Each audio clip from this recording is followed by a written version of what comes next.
Oke, selamat pagi teman-teman semua, teman-teman presenter, teman-teman peserta nanti akan gabung bersama kita.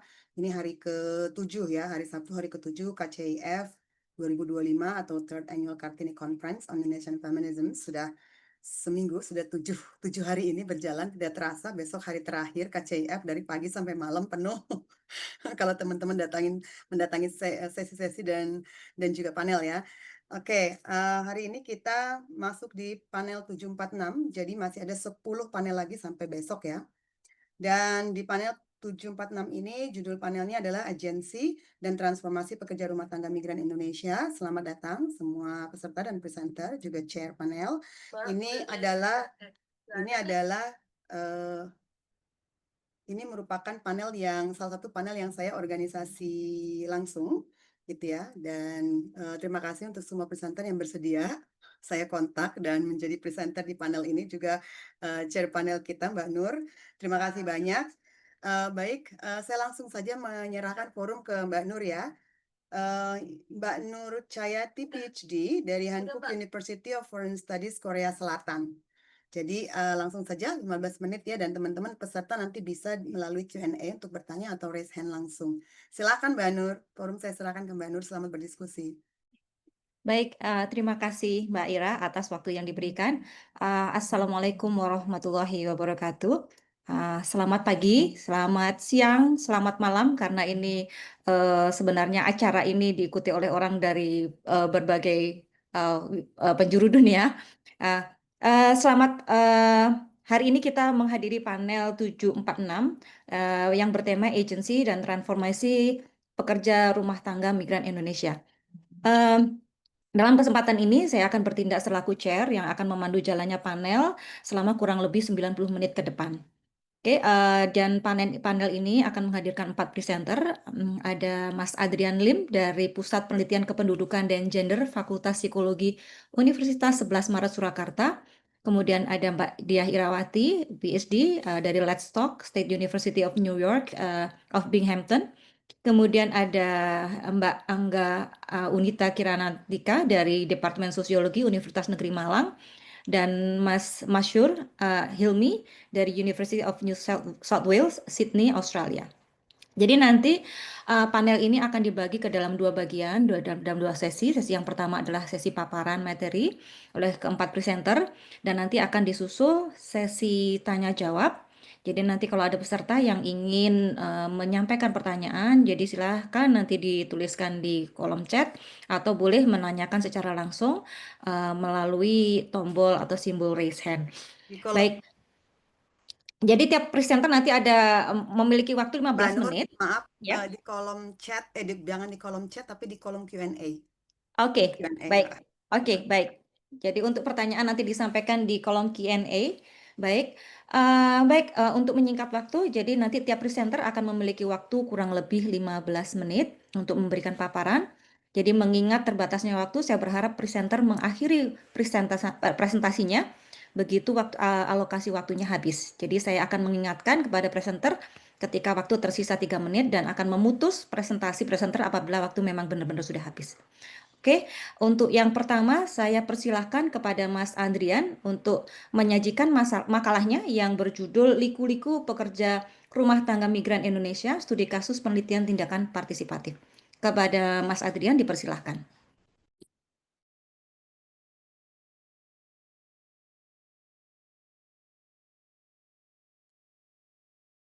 Baik, saya ngidupin barusan. Share screen, apakah terlihat rekan-rekan? Masih proses. Sudah terlihat? Sudah. Oke, baik. Ya, terima kasih untuk kesempatannya atas undangan mengisi bersama di panel ini. Dan saya akan membuka dengan hasil penelitian kolaboratif dengan teman-teman pekerja rumah tangga migran Indonesia, khususnya yang di Malaysia. Jadi kami membuat sebuah luaran penelitian, tetapi juga semacam advokasi. Judul presentasi siang ini adalah Lika-Liku Pekerja Rumah Tangga Migran Indonesia, adalah dari judul komik tersebut. Dan saya akan sedikit menjelaskan tentang kondisi pekerja rumah tangga migran Indonesia, kemudian juga apa itu penelitian tindakan partisipatif dan bagaimana metode visual itu masuk atau digabungkan dengan penelitian tindakan partisipatif. Kemudian sedikit sharing tentang proses yang kami jalani ketika membuat e-komik Lika-Liku Pekerja Rumah Tangga Migran Indonesia ini. Saat ini atau tahun lalu itu tercatat ada lebih dari 5 juta PMI. Ini yang tercatat. Dan yang tidak tercatat mungkin jumlahnya bisa lebih banyak sehingga totalnya lebih banyak dari 5 juta ini. Dan setiap tahun itu ada peningkatan trennya ke negara-negara Asia, kemudian ke negara Timur Tengah gitu ya. Dan kalau kita melihat sektor pekerja domestik itu 80% perempuan, dan karena di beberapa negara itu memang eh, kalau saya lihat semacam masih ada misogini bahwa hanya perempuan nih atau yang bisa menjadi pekerja rumah tangga itu hanya boleh perempuan gitu ya, termasuk Hong Kong, Malaysia seperti itu. Kemudian tadi saya sebut juga yang tidak berdokumen atau undocumented di Malaysia ada sekitar 1 juta hingga 1,5 juta tidak berdokumen. Dan seringkali mereka disebut pahlawan devisa, seolah-olah ya dihargainya hanya karena mereka berkontribusi dengan remitensi yang mereka kirim. Memang besar jumlahnya, tetapi kemudian dari sisi bagaimana negara ataupun masyarakat melihat pekerja rumah tangga itu juga masih ada bias atau stigma di sana, gitu ya. Dan tantangan yang mereka hadapi ini dari hasil ILO, survei bersama para organisasi di akar rumput. Yang saya kenal ada AMPO di Malaysia, itu Filipino Migrant Workers, Migrant Domestic Workers. Kemudian di Pertimik juga, itu yang saya kerjasama untuk membuat e-komik ini. Dan dari hasil survei tersebut, hampir 90% 48 jam per minggu atau lebih dari orang kantoran gitu ya. Bahkan di survei yang saya lakukan kepada teman-teman pekerja rumah tangga Indonesia, ada rata-rata itu sehari 14 jam. Jadi dari pagi, subuh itu sampai hampir tengah malam. Gitu ya. Kemudian walaupun paspor itu harusnya tidak boleh ditahan, masih ada saja yang ditahan, entah itu majikan ataupun agent. Kemudian di Malaysia sendiri, kalau ini 31% ini keseluruhan ya, dari semua pekerja rumah tangga migran, jadi termasuk Filipina dan Indonesia, mungkin Vietnam juga ada. Tapi dari hasil yang saya tahu juga, memang dari hasil interaksi dengan pekerja rumah tangga Indonesia, itu rata-rata kalau mereka sudah lebih dari 3 bulan, itu baru dapat berani mengajukan cuti. Karena memang di kontraknya itu walaupun ada misalnya libur gitu ya, tapi kadang ada majikan yang mereka tidak memberikan libur gitu. Jadi hari Minggu memang nggak kerja, tapi di rumah aja. Nah itu kan batasan antara bekerja dan tidak bekerja kalau dalam satu rumah itu sangat blur. Oke, saya tinggal 11 menit, lanjut aja. Beberapa kebijakan yang masih gap adalah misalnya setelah pulang kemudian mereka mungkin tidak terlalu diperhatikan gitu ya. Dan ada kasus apa di negara penempatan KJRI mungkin karena terbatas sumber dayanya juga kemudian jadi lama membantu mereka gitu ya. Perlindungan hukum dan juga ketenaga kerjaan di negara penempatan. Misalnya di Malaysia, kalau kita kan punya jam sostek. Jam sosteknya di Malaysia untuk pekerja rumah tangga itu hanya baru-baru ini 2020 kalau saya tidak salah ingat.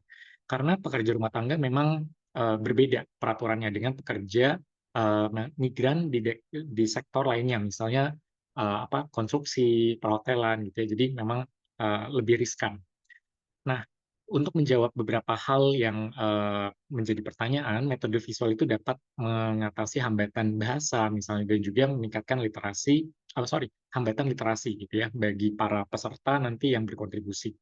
Kemudian juga ini membantu untuk memusatkan pengalaman pekerja migran rumah tangga itu di dalam story-nya, dan dokumentasi bisa dimasukkan juga dalam metode visual. Teman-teman mungkin sudah pernah dengar participatory action research. Saya hanya merefresh sejenak PAR atau penelitian tindakan aksi. Ini termasuk spiral atau dia continuous, enggak yang ambil data selesai, tapi kita ada iterasinya gitu ya. Kemudian memahami, kalau filsafat atau filosofinya itu memahami dunia partisipan dengan juga berusaha mengubah, tetapi dari komunitas sendiri gitu ya. Kemudian eh, beda dengan kualitatif atau kuantitatif yang reguler. Kalau kualitatif kan ya wawancara terus selesai ya udah diterbitkan. Tapi ini kita bersama dengan partisipan gitu ya, kolaboratif. Dan pada akhirnya juga ketika kita menulis publikasi juga kita bisa melibatkan partisipan mungkin dari perwakilannya untuk menjadi koautor gitu. Jadi suara mereka juga tetap terwakilkan di sana. Oke, masih 9. Beberapa prinsip inti ada 4. Pertama, kita setara hubungannya dalam penelitian partisipatif ini, bahwa partisipan itu adalah ya apa namanya yang paling tahu tentang kisah mereka, sehingga ya mereka juga punya apa hak untuk menarasikan gitu ya. Mereka yang paling ahli, sehingga ya sudah kita hanya misal saya akademisi, ya kita sediakan channel untuk membuat mereka terdengar atau didengar oleh akademisi, misalnya seperti itu. Termasuk juga mana nih yang mereka tidak ingin dibagikan gitu ya, karena mungkin kalau mereka memberikan hal itu justru membawa menjadi bumerang gitu. Jadi mereka yang paling tahu apa yang bisa dibagikan secara umum, mana yang terbatas, mana yang untuk internal saja. Oh, sebentar, lampunya mati. Mati.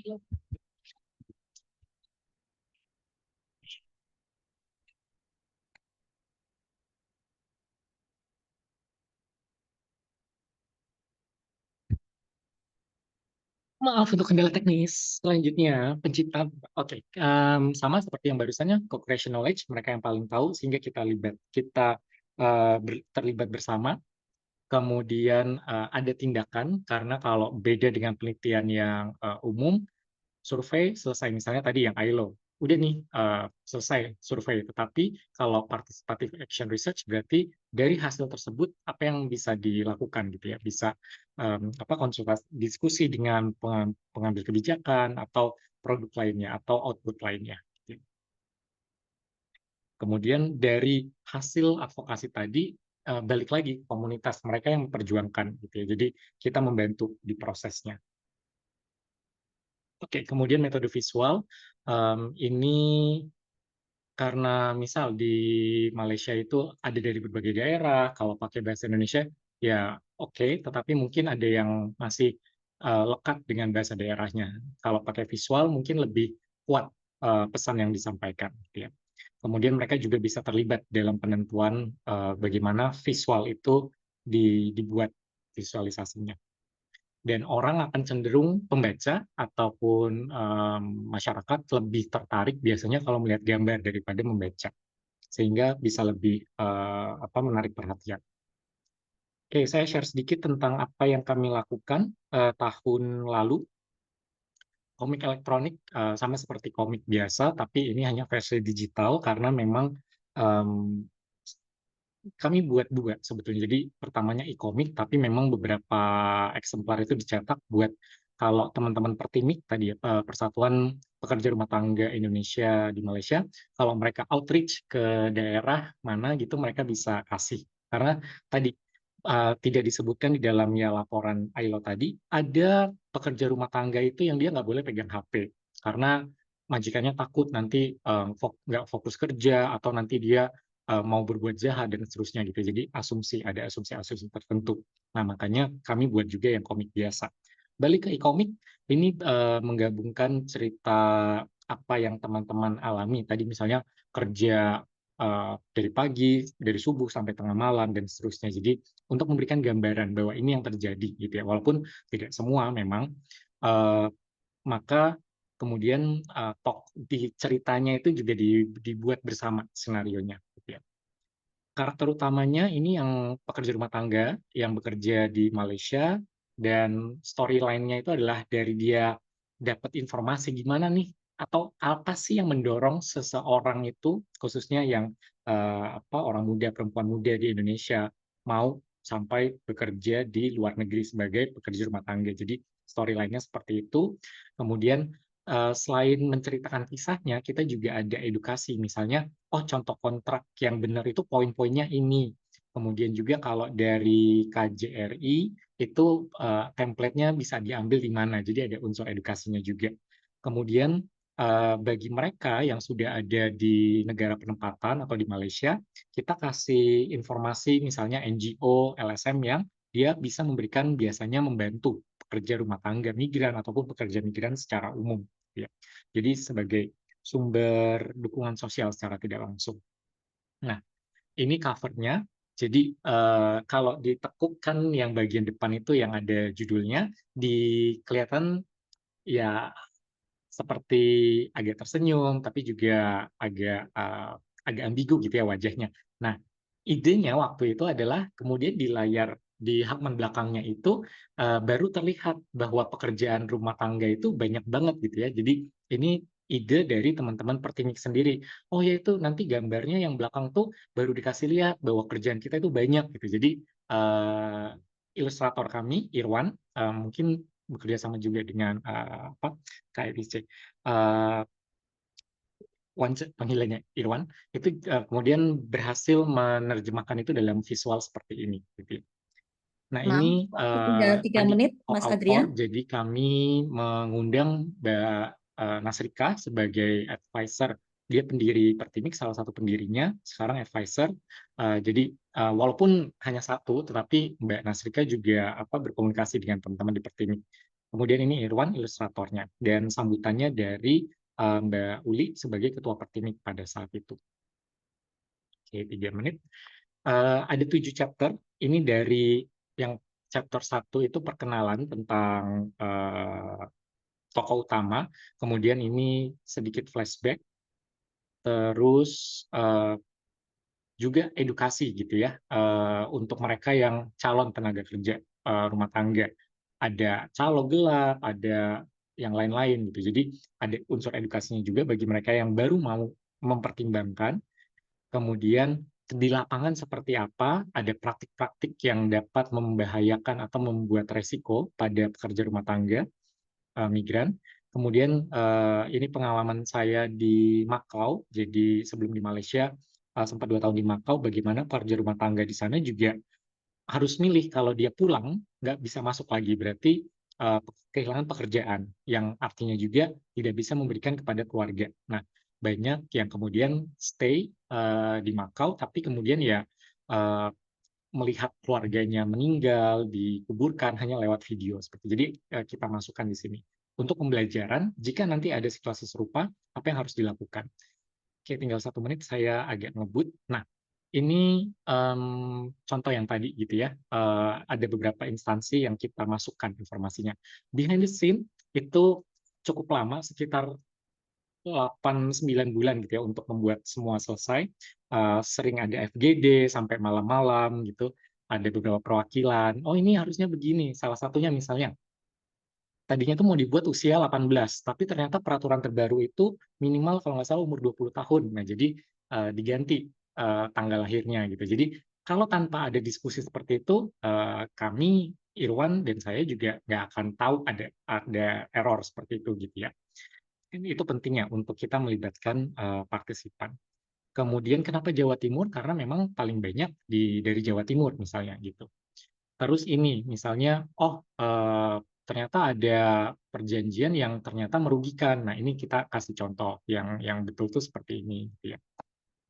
Kemudian ini juga kita mendorong ada diversity bahwa ya pekerja migran itu nggak cuma pekerja rumah tangga, ada yang lain juga. Kemudian ya semuanya setara gitu ya, jangan dibeda-bedakan gitu. Terus apa lagi?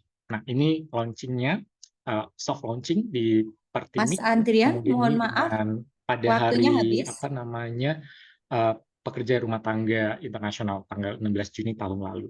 Kurang lebih Mas Adrian, seperti itu mohon maaf, waktunya penutupnya, sudah dapat habis. memberdayakan, mengatasi hambatan, dan rekomendasinya bisa untuk pekerja migran lainnya, kolaborasi dengan LSM lokal di Indonesia, dan juga mungkin pemerintah, dan juga platform digital untuk distribusi yang lebih luas. Terima kasih. Ya, Baik, terima kasih, Mas Adrian untuk paparannya yang menarik. Jadi nanti mungkin kita akan bahas lebih lanjut pada sesi tanya jawab. Jadi saya mau meringkas sedikit saja apa yang sudah dipaparkan oleh Mas Adrian. Jadi metode participatory action research itu dapat menjadi sarana bagi para pekerja domestik migran untuk mengekspresikan perspektif mereka sebagai pekerja dan hasilnya dapat dijadikan sebagai acuan untuk membuat perubahan ya dan juga pembuatan kebijakan. Oke, untuk selanjutnya presentasi akan disajikan oleh Mbak Ira dengan makalah berjudul Uang yang Politis, Perempuan PRT Migran yang Berubah dan Melakukan Perubahan. Kepada Mbak Ira dipersilahkan. Makasih Mbak Nur. Sudah kelihatan? Sudah ya, oke. Sebentar saya slideshow. Oke. Baik, terima kasih. Saya juga coba pakai stopwatch. Terima kasih. Judul presentasi saya kali ini di panel ini adalah Uang yang Politis, Perempuan PRT Migran yang Berubah dan Melakukan Perubahan. Oke, ini fokus riset saya. Cepat saja, saya ingin mengeksplorasi pengalaman migrasi transnasional perempuan sebagai pengalaman yang kompleks, dinamis, dan tidak seragam antar satu PRT dengan PRT lainnya. Lalu mengkaji bagaimana PRT transnasional itu menginterpretasikan, memaknai uang dan hadiah. Uang dan hadiah itu adalah remitansi, jadi remitansi itu tidak sekadar uang ya, dalam makna ekonomi, dan memaknai praktik pengiriman uang dan hadiah itu ke keluarga, terutama kepada anak-anaknya.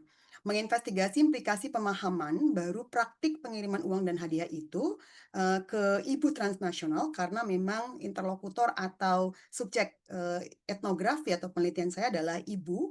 Mereka menjadi ibu gitu ya, punya anak dan dikirimkan uang dan hadiah ke kampung gitu terhadap motherhood, juga relasi gender dan praktik atau norma keluarga. Lalu yang terakhir adalah mengobservasi perubahan relasi gender, praktik keluarga baru, motherhood di kalangan PRT transnasional sebagai bentuk kesadaran politik feminis. Jadi ada political feminist consciousness gitu dan agensi perempuan di akar rumput. Nah, ini objektif tujuan penelitian atau etnografi yang saya lakukan, ingin memahami perubahan bukan hanya pada level sosial tapi juga pada level personal gitu ya, perubahan personal yang ini jarang sekali diangkat dalam penelitian-penelitian. Memahami faktor dinamis dan beragam dalam migrasi transnasional perempuan, lalu juga memahami praktik keluarga baru yang saya sebut new family dan new motherhood gitu sebagai dampak dari migrasi transnasional, dan juga melihat ada shifting, perubahan atau pergeseran motherhood, norma-norma keluarga, nilai-nilai keluarga gitu ya dalam mensubversi ideologi gender, politik negara dan politik keluarga. Lalu juga memahami makna dan dampak yang berbeda soal praktik pengiriman uang dan hadiah. Mengakui new motherhood dan praktik keluarga baru yang merefleksikan pergeseran norma yang saya sebutkan tadi, termasuk di dalamnya adalah maskulinitas. Lalu memahami pembentukan agensi atau agency dan feminist subjectivity ya, subjektivitas perempuan akar rumput, lalu mendokumentasikan data etnografi terkait transformasi keluarga karena menjadi transnational family gitu dan transnational motherhood untuk mengadvokasi reformasi kebijakan. Oke, nah ini ada beberapa catatan saya terhadap beberapa penelitian sebelumnya yang dilakukan gitu ya, bahwa pertama relasi perempuan akar rumput dan perdesaan dengan migrasi transnasional, bahwa mereka adalah aktor utama dari migrasi itu sendiri. Nah, sebelumnya perempuan tidak dianggap, pengalaman-pengalaman mereka, suara-suara mereka itu invisible di dalam, pertama di dalam scholarship tentang migration, yang kedua juga di dalam penelitian-penelitian sebelumnya yang mengatakan bahwa perempuan itu bukanlah aktor dari migrasi, tapi mereka mengikut suami misalnya, atau ikut anak, atau ikut orang tua. Lalu yang kedua adalah kritik terhadap push dan pull dan supply and demand dalam analisis migrasi transnasional perempuan. Ini juga penting untuk melihat bahwa banyak sekali faktor-faktor yang berkontribusi, yang memengaruhi kenapa satu perempuan dan perempuan lain memutuskan untuk pergi ke luar negeri menjadi PRT migran.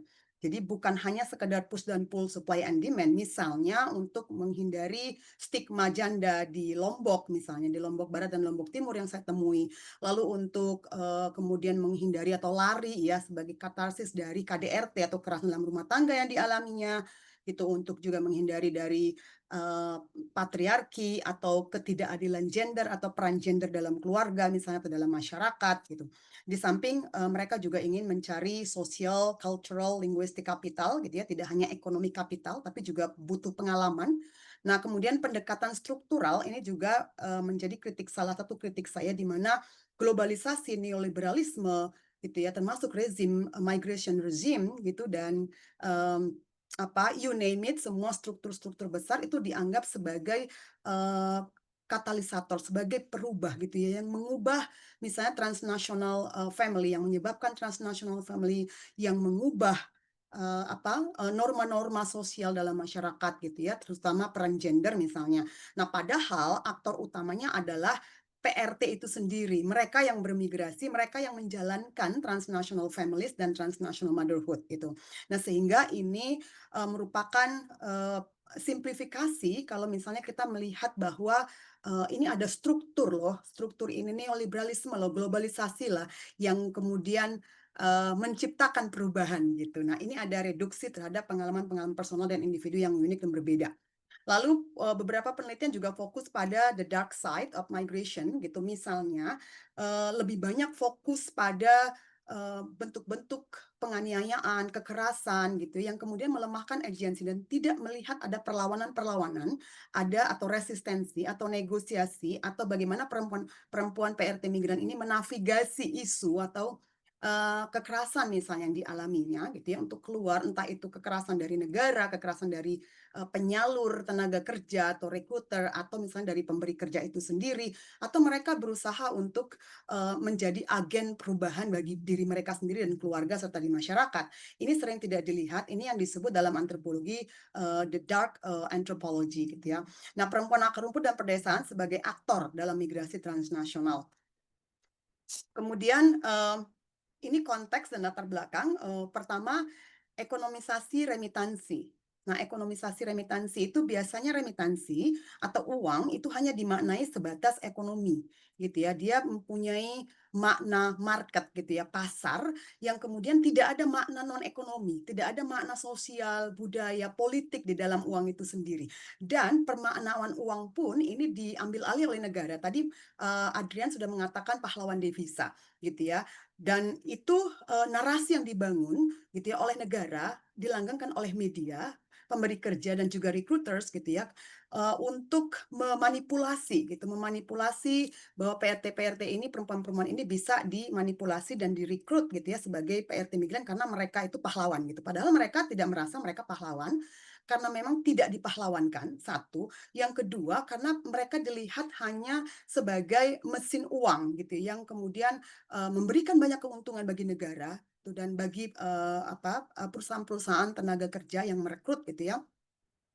Kemudian pendekatan dualistik remitansi gitu. Yang pertama adalah emotionalization of money, yaitu melekatkan gitu ya money itu sebagai expression gitu, mengartikulasikannya sebagai ekspresi cinta dan sayang gitu si ibu kepada anak-anaknya, sehingga mengirimkan uang dan hadiah.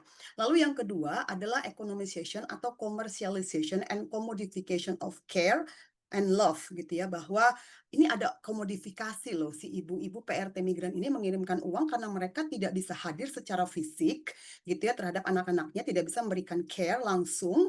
Nah, sehingga mereka mengkomodifikasinya dengan cara mengirimkan uang gitu. Jadi seperti membribing gitu ya anak-anak mereka gitu. Lalu ada naratif yang saya sebutkan tadi, pahlawan devisa, dan terakhir adalah otoritas atas remitansi. Nah, banyak penelitian-penelitian yang mengatakan bahwa PRT migran ini tidak punya otoritas terhadap uang yang dihasilkannya dari hasil jerih payahnya sendiri, sehingga lebih sering digunakan oleh keluarganya dan terutama suaminya, misalnya untuk foya-foya, untuk minum, untuk gambling gitu ya, untuk bahkan untuk melakukan poligami atau mempunyai affair dengan perempuan lain. Ini metode riset saya melakukan etnografi 8 bulan di 4 kota, Lombok Barat, Lombok Timur, Indramayu, dan Cirebon.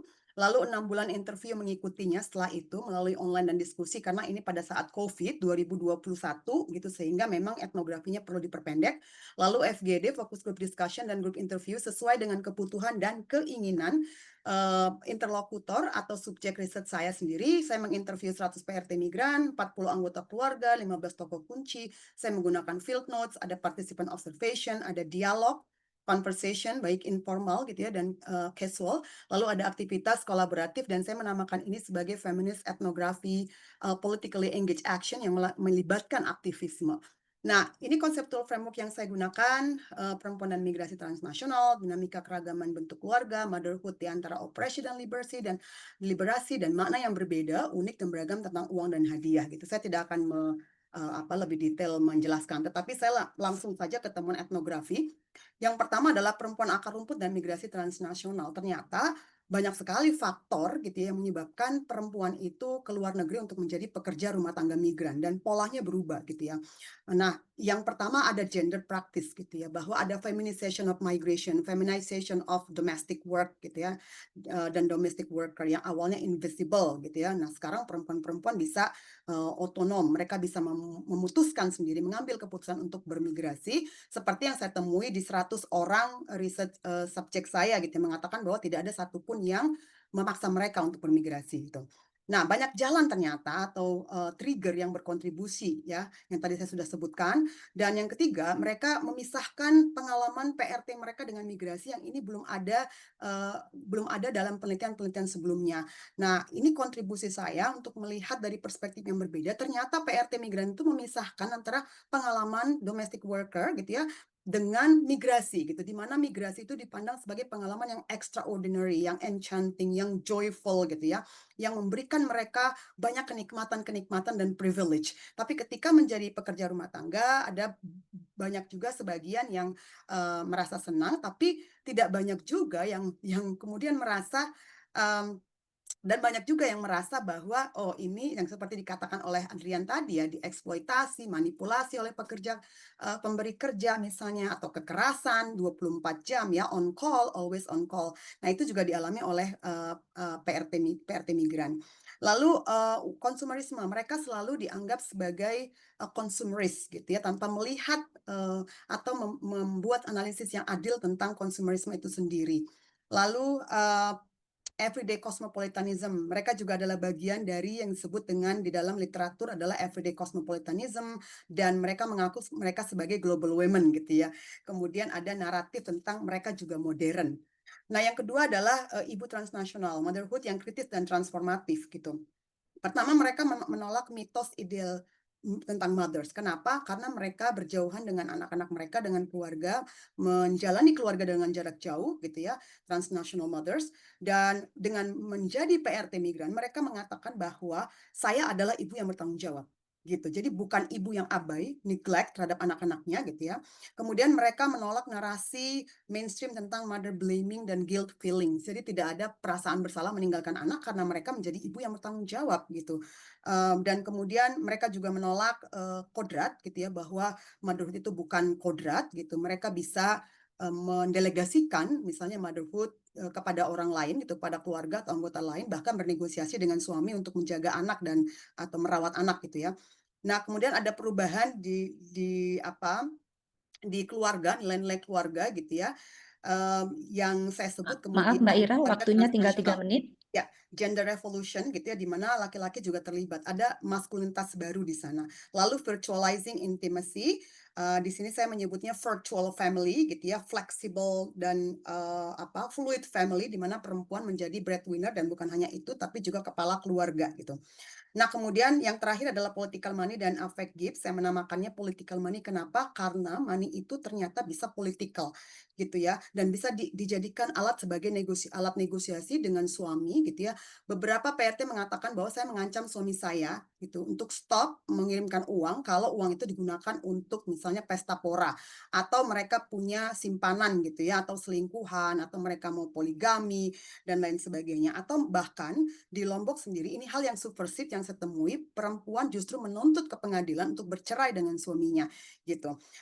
Dan kemudian ada hadiah itu juga bisa menjadi simbol terhadap the self of presentation and representation, di mana mereka hadir tidak hanya absen tapi juga ada presence of absent melalui hadiah dan uang yang dikirimkan.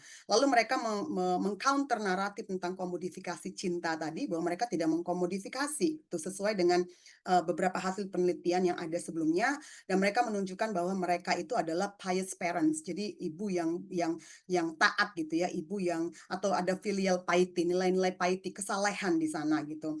Dan juga ada menurut mereka international phone calls itu juga merupakan negosiasi mereka gitu ya dengan keluarga, dan mereka bisa telling stories, successful stories, victory, perlawanan-perlawanan kecil yang mereka bisa sebarkan ke orang lain gitu, bahwa mereka tuh berhasil. Ada self transformation di sana, ada metamorphosis di sana gitu.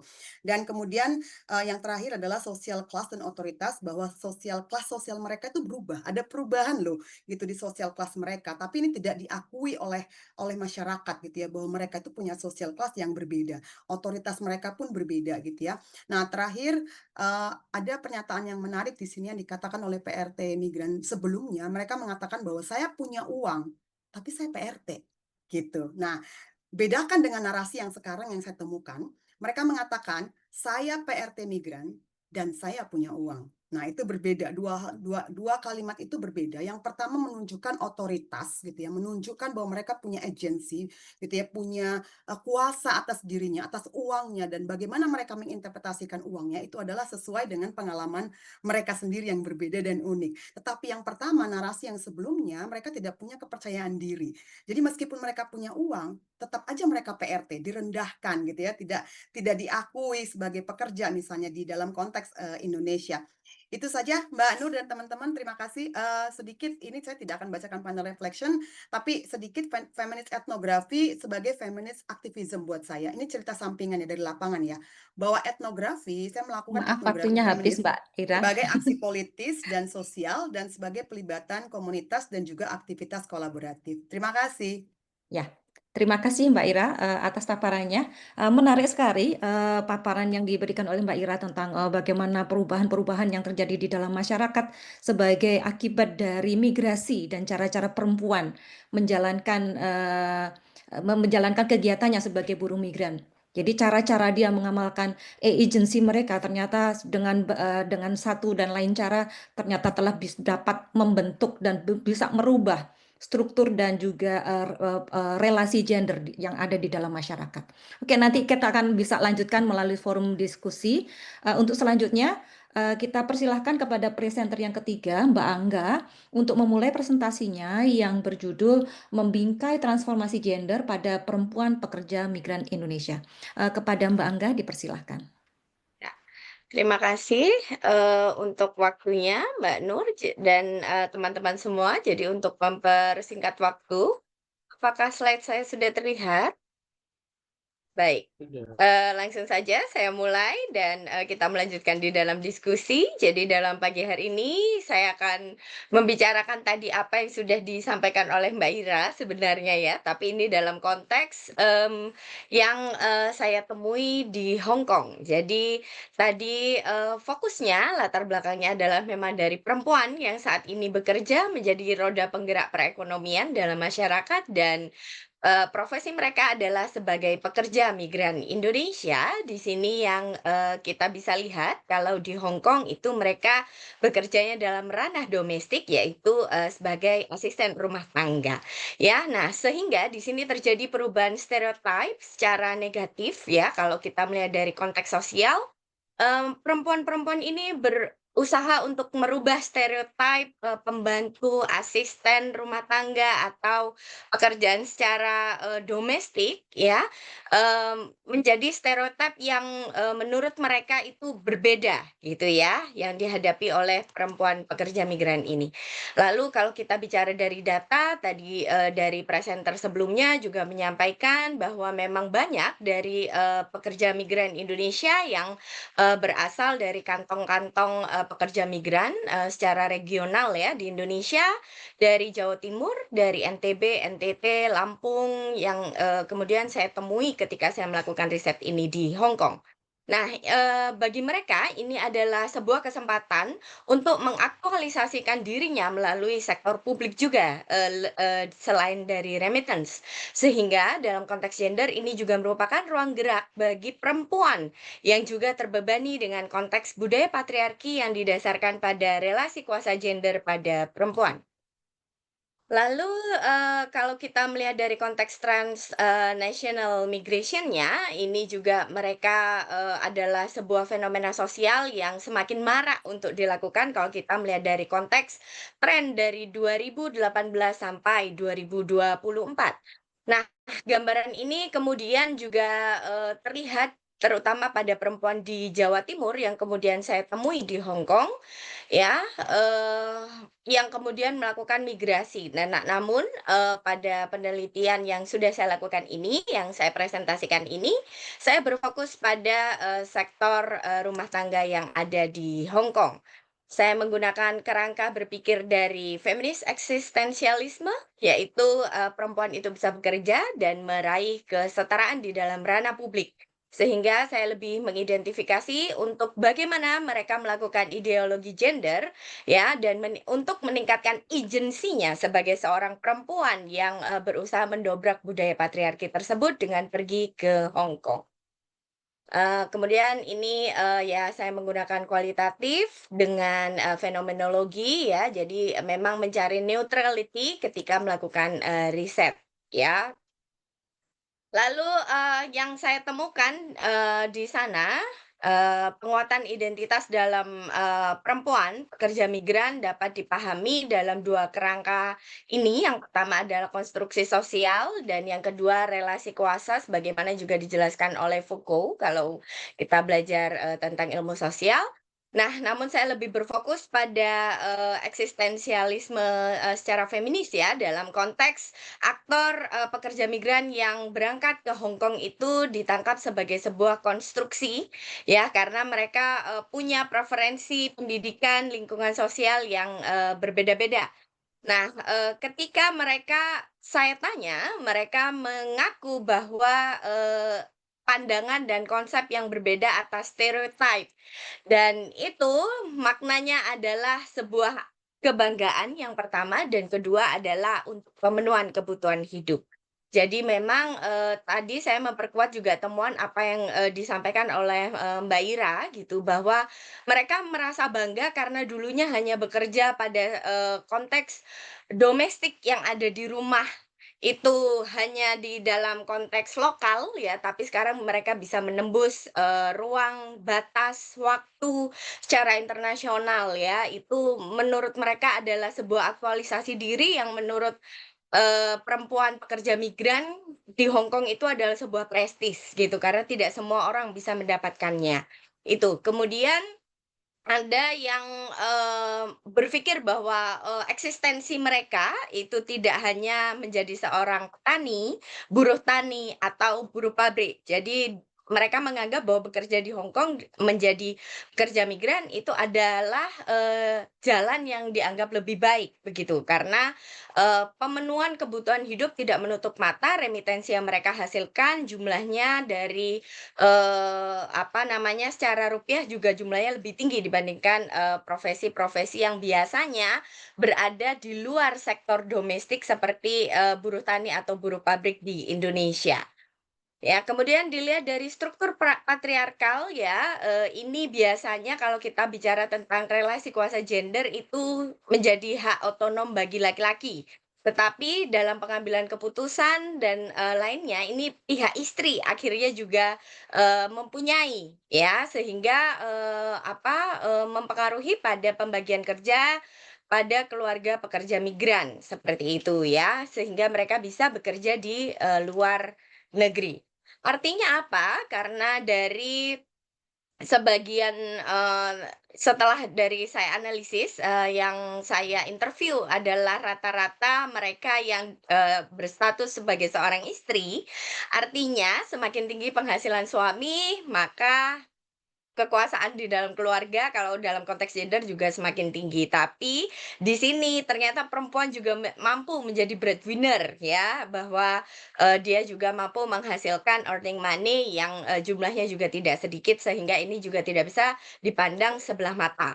Lalu mereka juga memberikan penghasilan sampingan karena teman-teman yang bekerja di Hong Kong itu ketika weekend mereka biasanya juga berjualan makanan atau berjualan baju batik atau apapun biasanya mereka lakukan. Sekarang bahkan beberapa dari mereka menjadi influencer ya, yang ini mereka sampaikan untuk menjadi pekerjaan sampingan mereka itu untuk kemudian dikirimkan juga remittance-nya yang kemudian berkontribusi. Mereka punya kekuasaan dalam artian mereka ketika bersuara itu didengarkan, mereka melakukan sesuatu itu juga lebih dilihat, seperti itu ya. Nah, yang selanjutnya adalah sebagian dari mereka juga melakukan aspek perbaikan dalam kualitas pendidikan. Jadi dari hasil temuan riset saya ini menunjukkan bahwa remitensi yang mereka punya juga tidak 100% dikirimkan ke Indonesia, tapi juga digunakan mereka untuk melanjutkan studi melalui universitas terbuka. Sehingga ini yang kemudian terkait dengan relasi kuasa yang ada pada pekerja migran. Nah, sehingga di sini saya menemukan bahwa eksistensialisme yang dimiliki oleh teman-teman pekerja migran yang bekerja di Hong Kong itu adalah sebagai sebuah pemberdayaan. Karena ini menjadi hasil afirmasi pada stereotip positif yang kemudian mampu merubah labeling dan diskriminasi yang ada melalui kekuasaan terutama di dalam keluarga dan masyarakat menjadi sebuah kesetaraan dan penerima di dalam bidang sosial, ekonomi, budaya, politik, serta pendidikan. Seperti itu. Nah, sehingga keikutsertaan perempuan dalam memasuki dunia pasar kerja menjadi pekerja migran, buruh migran semakin hari meningkat terkait dengan konstruksi sosial yang dimiliki oleh perempuan di Indonesia. Nilai sosial, budaya, dan ekonomi telah bergeser terutama menyangkut peran dan status perempuan di dalam keluarga. Transformasi peran dan partisipasi perempuan dalam struktur sosial dalam eksistensialisme tidak hanya menguatkan ideologi gender, tapi juga identitas perempuan yang berdaya sebagai buruh migran Indonesia atau pekerja migran Indonesia di Hong Kong. Konstruksi sosial dan relasi gender yang semakin terbuka pada perempuan yang berstatus sebagai buruh migran Indonesia muncul sebagai identitas yang merubah labeling melalui kekuasaan menjadi sebuah penerimaan yang baik. Demikian presentasi saya dalam kesempatan pagi hari ini. Terima kasih banyak atas perhatiannya. Saya kembalikan kepada moderator, Mbak Nur. Terima kasih. Ya, terima kasih Mbak Angga. Lumayan padat, singkat ya presentasinya. Menarik ya. Jadi apa yang dilakukan oleh perempuan ya. Jadi partisipasi perempuan dalam kiprahnya dalam dunia kerja menjadi sebagai tenaga kerja transnasional. Membuat mereka mampu mengubah posisi peran gender dan negosiasi mereka di dalam masyarakat, terutama di dalam keluarga. Oke, selanjutnya yang terakhir, presentasi yang berjudul Migrasi Internasional, Perubahan Kurs dan Investasi Pendidikan akan disajikan oleh Mas Masyhur. Untuk Mas Masyhur, dipersilakan. Ya, terima kasih banyak Mbak Nur, terima kasih banyak untuk panitia yang masukkan paper saya sebagai bagian dari KCIF. Senang sekali saya bisa mempresentasikan paper saya tentang migrasi internasional, perubahan kurs dan investasi pendidikan siang menjelang sore ini dari tanah indigenous Gadigal di Sydney, Australia. Mungkin ini akan sedikit berbeda dengan yang sudah ditampilkan dan disajikan oleh presentasi sebelumnya karena pendekatan yang saya lakukan di sini adalah kuantitatif. Dan dari pendekatan kuantitatif ini, pertanyaan besarnya adalah kalau studi kualitatif mungkin sudah banyak melihat bagaimana remitansi itu berdampak pada keluarga yang mengirimkan migran. Tapi masih ada satu pertanyaan besar bahwa negara itu tahu sebetulnya bahwa dari migran yang mereka fasilitasi untuk ke luar negeri, mereka mengirimkan uangnya kembali. itu mereka bisa merespons kiriman uang ini dengan cara yang positif ataupun cara yang negatif, walaupun uangnya tidak disalurkan lewat negara.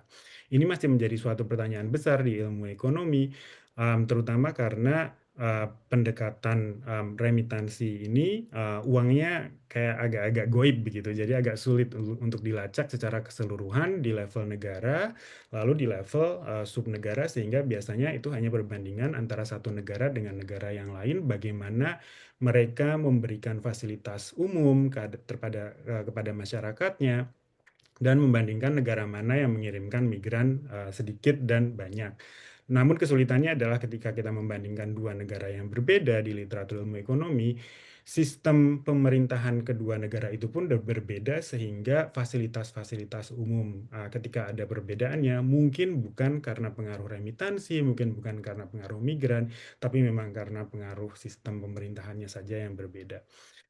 Ini yang membuat di literatur ada misalnya studi yang menyebutkan bahwa remitansi itu memantik korupsi, dan itu mereka melihat di perbandingan negara dengan negara mana yang mendapatkan remitansi dari mereka yang bekerja di negara yang menghasilkan minyak juga misalnya. Nah, jadinya saya juga ingin tahu apakah hal serupa terjadi di Indonesia, bagaimana remitansi itu akan berdampak secara langsung terhadap keluarganya maupun secara tidak langsung oleh pemerintahannya yang mereka mengirimkan warganya untuk ke luar negeri. Dari konteks inilah, maka saya melakukan studi kuantitatif dengan berbagai data yang sudah dikumpulkan oleh peneliti-peneliti sebelumnya atau dari BPS, yang lalu saya membandingkan antara satu daerah di Indonesia dengan daerah yang lain dengan menggunakan strategi utama adalah fluktuasi kursnya. Saya akan menjelaskan itu sedikit lagi. Mungkin sebagian teman-teman yang memang sudah bekerja atau meneliti tentang topik remitansi dan migrasi itu sudah familiar dengan profil pekerja migran dari Indonesia.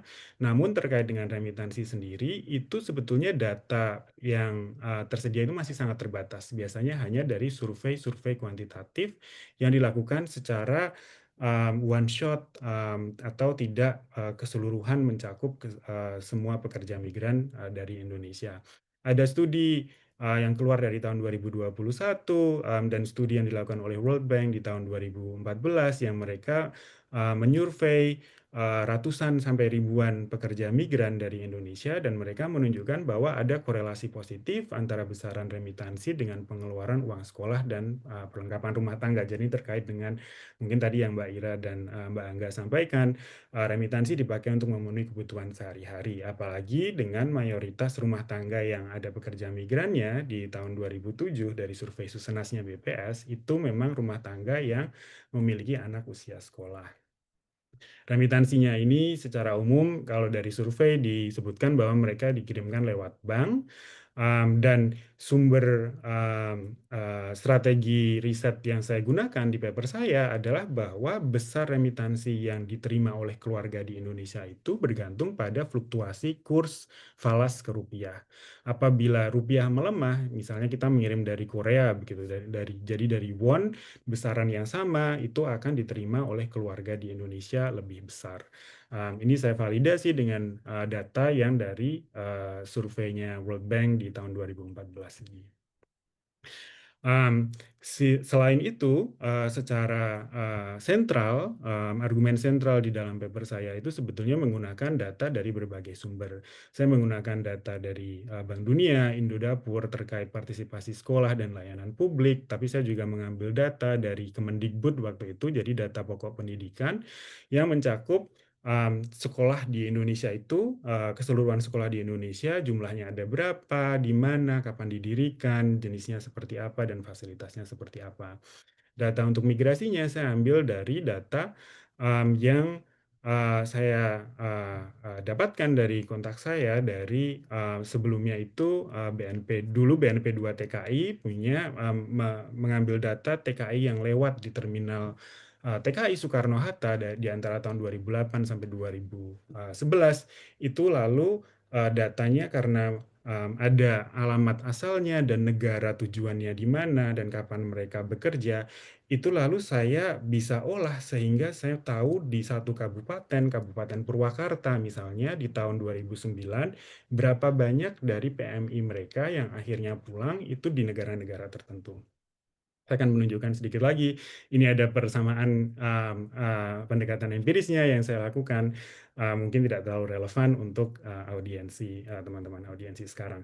Tapi yang saya ingin menggambarkan strategi utama yang saya lakukan di paper saya, itu adalah saya membandingkan antar kabupaten kota di Indonesia. Singkatnya, apabila saya cuma punya 2 kabupaten, misalnya Purwakarta dan Kebumen. Ini kabupaten yang kurang lebih populasinya mirip, jumlah pekerja migrannya juga mirip, tapi tujuan migrasinya itu berbeda. Purwakarta itu mengirimkan banyak sekali migran ke Saudi, tapi tidak terlalu banyak ke Malaysia. Sementara Kebumen itu mengirimkan lebih banyak relatif pekerja migrannya ke Malaysia dan relatif lebih sedikit ke Saudi. Ketika pekerja migran dari Purwakarta atau dari Kebumen ini bekerja di luar negeri dan ini di medio 2007 sampai 2009 itu ada fluktuasi kurs yang luar biasa. Kita membandingkan Saudi Rial dan Ringgit, Saudi itu menguat 30% terhadap rupiah, tapi Ringgit hanya 23%. Jadi kayak Rial itu kayak menguatnya jauh lebih besar. Sehingga untuk satu kabupaten saya bisa tahu atau saya bisa membangun konstruksi indeks bahwa makin banyak pekerja migran dari suatu kabupaten yang bekerja di negara yang kursnya lebih tinggi, maka secara intuisi yang saya gunakan adalah kiriman yang mereka dapatkan dari luar negeri akan naik. Ini yang bisa saya pakai untuk melihat dampak remitansi ini di level kabupaten dan rumah tangga ke berbagai macam outcome, termasuk outcome-nya adalah penyediaan fasilitas umum yang saya akan tampilkan hasilnya sebentar lagi. Tapi sebelum saya maju ke fasilitas umum, ketika saya melihat di level keluarga, ini dari survei Susenas yang dikumpulkan oleh BPS dari tahun 2007 sampai 2011. Di survei itu masing-masing anggota rumah tangga disurvei dan saya bisa tahu apakah tiap-tiap anggota rumah tangga itu masih ada di sekolah atau tidak. Jadi garis yang warnanya oranye itu adalah daerah-daerah yang sebagai perbandingan asal dan garis yang biru dengan yang merah itu adalah daerah-daerah yang mendapatkan manfaat dari remitansi TKI karena penguatan kurs yang dialami oleh pekerja migran ketika ada di luar negeri. Jadi yang biru itu lebih tinggi itu menunjukkan bahwa remitansi itu digunakan untuk membuat anak-anak yang ada di usia tertentu itu lebih besar kemungkinannya ada di sekolah. Dan ini saya lihat ada di usia 6 dan 7 ketika mereka masuk ke SD, usia 13 lanjut ke SMP, dan usia 16 lanjut ke SMA. Sehingga kesimpulannya yang saya ambil adalah migran dan remitansinya itu menyokong transisi antar jenjang pendidikan di Indonesia.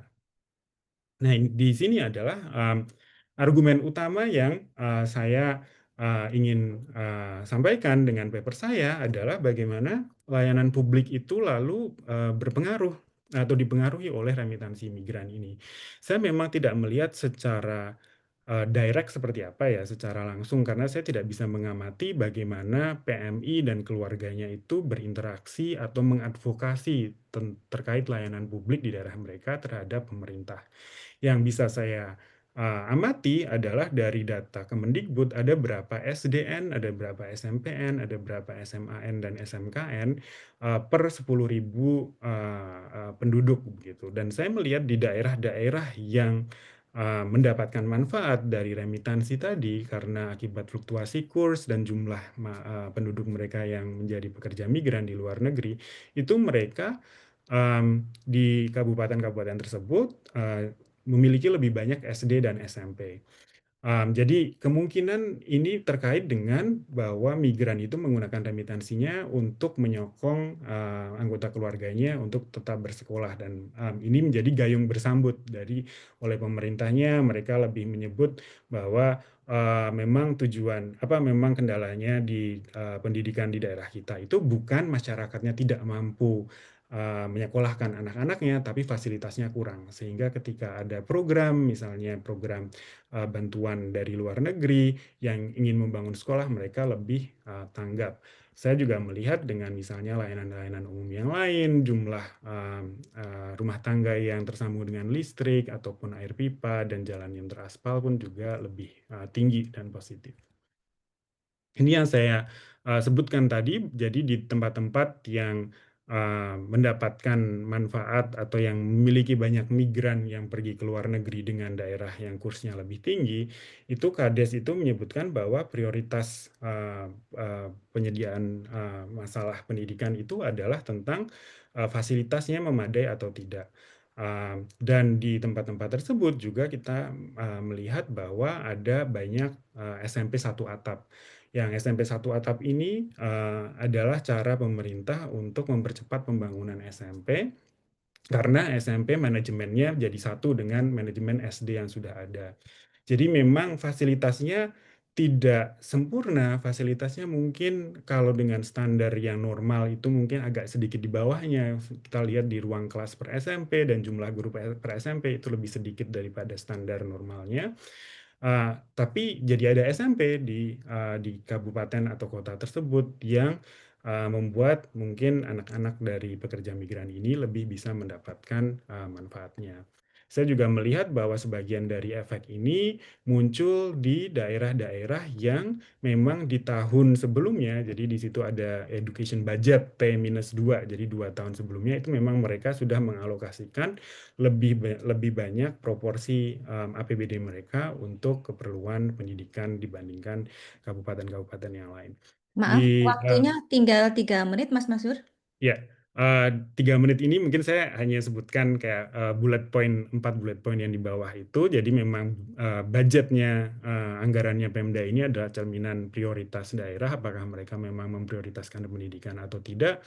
Dan selain itu saya juga melihat bahwa pembangunan-pembangunan ini memang kuatnya ada di daerah kabupaten-kabupaten yang mekar begitu. Karena memang ketika kabupaten yang mekar itu mereka mendapatkan kucuran dana yang lebih besar dari pemerintah pusat. Namun apabila saya melihat hal lain yang terkait dengan pemerintahan di daerah, apakah mereka PAD-nya naik atau tidak, saya melihat sebenarnya PAD-nya nggak naik. Jadi bukan karena pemerintahnya lebih agresif mengumpulkan pajak, atau karena tokoh-tokoh politiknya itu mereka mencoba menggait suara masyarakat dengan menjanjikan pembangunan sekolah ketika tahun-tahun pilkada, karena saya melihat pembangunan sekolah itu tidak responsnya tidak berbeda antara tahun-tahun pilkada dengan tahun-tahun non pilkada. Itu saja yang saya sampaikan. Terima kasih banyak atas kesempatannya dan looking forward untuk diskusi selanjutnya. Baik, terima kasih banyak Mas Masuri, menarik sekali diskusinya.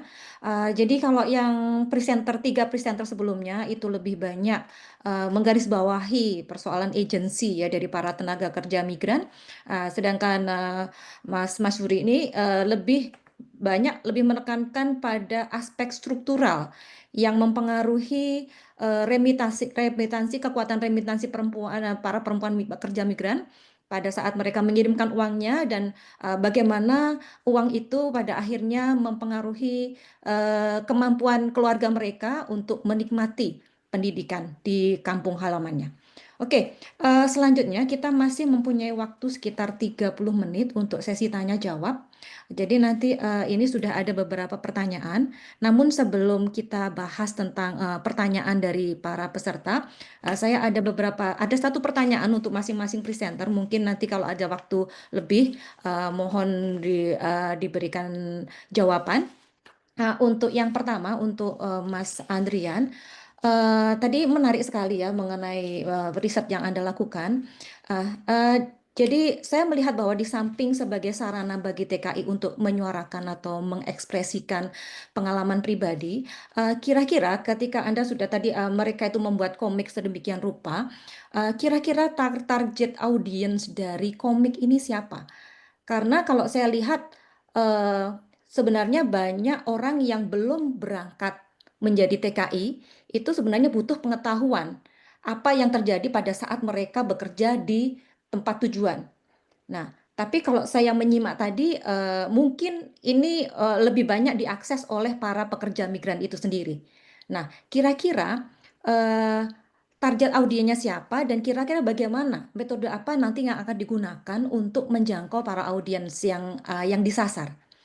Ya, itu untuk pertanyaan Mas Andrian. Kemudian untuk Mbak Ira, menarik sekali bahwa penelitian yang men-challenge tentang pendekatan strukturalis yang selama ini memang mengesampingkan agensi dan menawarkan perspektif baru tentang pekerjaan transnasional perempuan yang lebih menekankan pada narasi pengalaman migrasi mereka. Namun ada beberapa kritik atas riset yang berfokus pada agensi bahwa mereka itu sering jatuh ya pada volunteerisme. Jadi mereka menunjukkan seolah-olah semuanya itu tergantung pada kemampuan individu untuk menyelesaikan masalah. Nah, apakah pada saat Mbak Ira ini melakukan penelitian sempat mempertimbangkan pendekatan ketiga yang tidak hanya menggarisbawahi agensi atau menggarisbawahi struktur seperti yang Mbak Ira challenge, tapi mencoba untuk melihat dialektika. Jadi bukan dualisme, bukan oposisi biner antara struktur dan agensi, tapi mencoba untuk melihat dialektika antara struktur dan agensi. Ya. Itu ini pertanyaan untuk Mbak Rira. Jadi nanti kalau ada waktu sisa mohon dijawab. Kemudian untuk Mbak Angga, memang di satu sisi merantau itu memang merupakan sebagai memberikan kekuatan finansial kepada perempuan sehingga mereka memiliki bargaining power di dalam keluarganya. Namun saya lihat dalam banyak kasus kemampuan finansial itu tidak serta-merta memperkuat posisi mereka di dalam keluarga. Mereka malah seringkali jatuh dalam menjadi dieksploitasi. Mereka menjadi sapi perah, menjadi cash cow bagi keluarganya. Jadi suaminya banyak meminta uang, kemudian adiknya, orang tuanya. Jadi mereka hanya sebagai sumber uang. Nah, bagaimana? Jadi kalau saya melihat ini, kira-kira adakah faktor-faktor lain yang diperlukan oleh perempuan untuk meningkatkan bargaining power-nya setelah menghasilkan uang? Jadi mereka tidak sekedar menjadi cash cow yang mereka hanya menghasilkan uang kemudian dimintain uang, tapi bagaimana mereka dengan kekuatan finansialnya ini juga memiliki kekuatan yang lebih besar sehingga mereka tidak menjadi korban di dalam keluarganya. Ya. Untuk yang terakhir, untuk Mas Masyuri, menarik sekali bahwa ternyata memang dalam banyak hal kemampuan seseorang untuk menjalankan agensinya itu dipengaruhi oleh struktur. Nah, bagaimana para pekerja migran ini, apakah Mas Suri juga sempat memperoleh data tentang cara-cara pekerja migran ini menyikapi kebijakan-kebijakan pemerintah dalam bidang fiskal? Misalnya, apakah memang ada data pada saat nilai kurs rupiah melemah, karena ini merupakan kesempatan untuk mengirimkan uang, mereka juga terjadi peningkatan jumlah pengiriman uang ke tanah air di kalangan para tenaga kerja migran. Ya, itu saja pertanyaan dari saya. Untuk selanjutnya kita mencoba untuk menjawab pertanyaan yang sudah diberikan oleh audiens di Q&A ya. Kemudian ini sudah dijawab ini yang dari Mas Ikram ini ya. Mbak Nur, mungkin ya. sebaiknya Andrian menjawab langsung di Zoom, jangan di chat, karena nanti teman-teman ini kan akan diupload ya, diunggah di YouTube. Jadi nanti bisa teman-teman yang akan menyaksikan nanti bisa mendengarkan juga jawaban Andrian dan pertanyaannya. Baik. Ini ada pertanyaan dari saudari. Ini saya tidak Mas ya, Mas atau Mbak ini? Mohon maaf. Dari Ikram. Saya melihat slide Anda ada nama Paulo Freire. Saya ingin cerita atau belajar menghubungkan pemikiran Paulo Freire dengan isu pekerja migran. Teori Paulo Freire yang mana yang dapat diterapkan untuk kajian pekerja migran. Terima kasih bila berkenan menceritakan. Mungkin bisa dijawab terlebih atau dikumpulkan dulu pertanyaannya baru nanti dijawab satu persatu. Kemudian untuk pertanyaan yang kedua dari saudari Duma Manurung. Salam Kak Ira, paparan yang sangat menarik dan mencerahkan khususnya bagi saya yang masih awam di isu PRT migran. Saya ingin bertanya, apakah dalam temuan Kak Ira terdapat pengaruh dari komunitas perempuan PRT di luar negeri jika mereka aktif di komunitas tertentu terhadap transformasi pola pikir kritis dan sikap dari perempuan PRT itu sendiri? Oke, kemudian Ada pertanyaan lagi dari, oke mungkin saya batasi dulu untuk satu orang, satu pertanyaan dulu. Oke, Mbak, ini dibacain pertanyaan. aja dulu semuanya, Mbak. Nanti mungkin kita bareng-bareng jawabnya satu-satu nanti setelah Oh, semua. oke, oke, baik. Baik, berikutnya dari Ikram juga, untuk menjadi pekerja migran ini menjadi pilihan utama dan bahkan kebanggaan bagi banyak keluarga. Mereka bekerja selama 3 tahun, penghasilan mereka sama dengan bekerja di daerahnya selama 15 sampai 20 tahun. Ini yang menyebabkan bahwa fenomena pekerja migran setiap tahun semakin meningkat. Setujukah narasumber bila pemerintah membatasi masa untuk bekerja sebagai pekerja migran atau ada masa istirahat semacam sabbatical untuk refleksi, merenung dalam memutuskan atau melanjutkan lagi sebagai PMI atau wirausaha di daerah asalnya. Jadi ini pertanyaan untuk keempat narasumber. Kemudian pertanyaan yang berikutnya ini untuk Mbak Ira. Tadi di slide dijelaskan kalau kerja lapangannya di 4 kota. Apa yang mempengaruhi dalam pemilihan ini? Dan melalui ini, kalau asumsi saya gak salah, interlokutor yang bergabung adalah purna migran. Mengenai uang yang politis, sempatkah ada ungkapan atau imajinasi seperti apabila saya masih menjadi migran? Apa yang harusnya saya bisa lakukan dalam ekspresi otoritas pengelolaan gaji dan remitansi? Mungkin bisa diceritakan. Kemudian untuk pertanyaan dari Asma Nabila juga, tapi kali ini untuk Mas Andrian. Kalau kita membicarakan tentang pengalaman migran itu sangat beragam. Kalau konteks Malaysia, keragaman itu bisa tercermin dari daerah asal pekerja migran, usia, status dalam keluarga, status berdokumen atau tidak, pendidikan terakhir, dan lain-lain. Saya penasaran, dinamika apa saja yang terjadi saat Kak Andrian dan teman-teman kolaborator dalam meringkas ini semua dan memilih satu wajah atau karakter di komik ini. Bisa tolong diceritakan. Ya, itu saja mungkin mulai dijawab. Oh, ini ada juga dikumpulkan lagi dulu ya. Ini ada yang raise hand, Mas Muazin. Silahkan. Silahkan dibuka mic.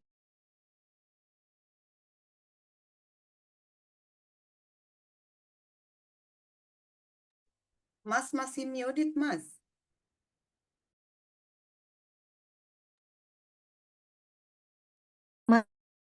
Masih belum terdengar suaranya.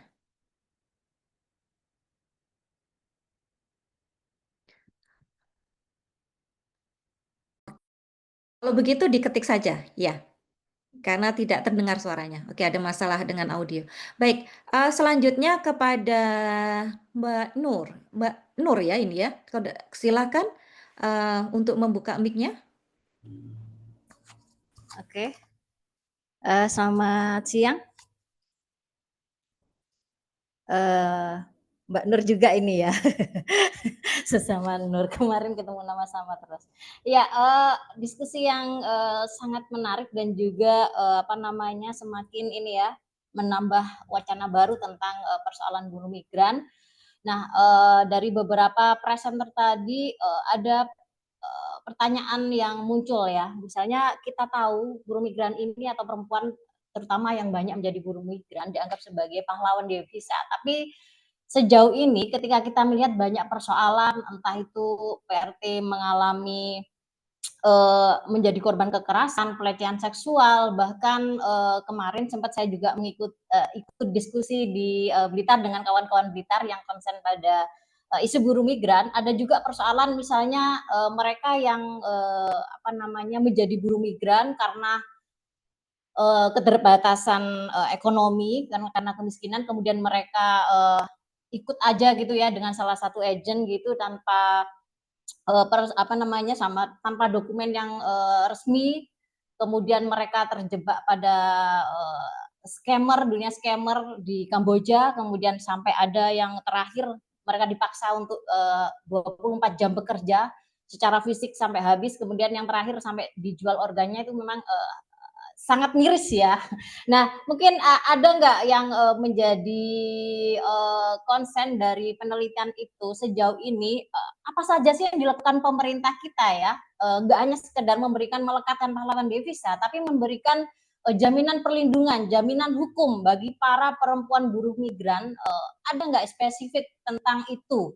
Dan kalaupun tidak ada atau masih sangat minim, di mana miss-nya dan kira-kira apa sih yang bisa dilakukan oleh kawan-kawan mungkin NGO yang konsen di isu buruh migran ini untuk bisa membantu memediasi supaya persoalan-persoalan ini nggak hanya sekedar reaktif ya, Mbak Nur. Seringkali kan kita lihat atau Mbak Angga, Mbak Ira, seringkali kan ada persoalan baru direspon gitu ya. Tidak ada langkah preventif, tidak kemudian stop, jangan sampai ada lagi. Tapi selalu kalau sudah viral, sudah ada mau dihukum mati, baru kemudian direspon. Nah, ada nggak yang kemudian ketemu kira-kira apa sih yang seharusnya dilakukan pemerintah ini supaya tidak ada lagi perempuan menjadi korban dan memperoleh haknya ya dan perlindungan hukum dari negara kita, dari negara pemerintahan Indonesia. Kira-kira itu.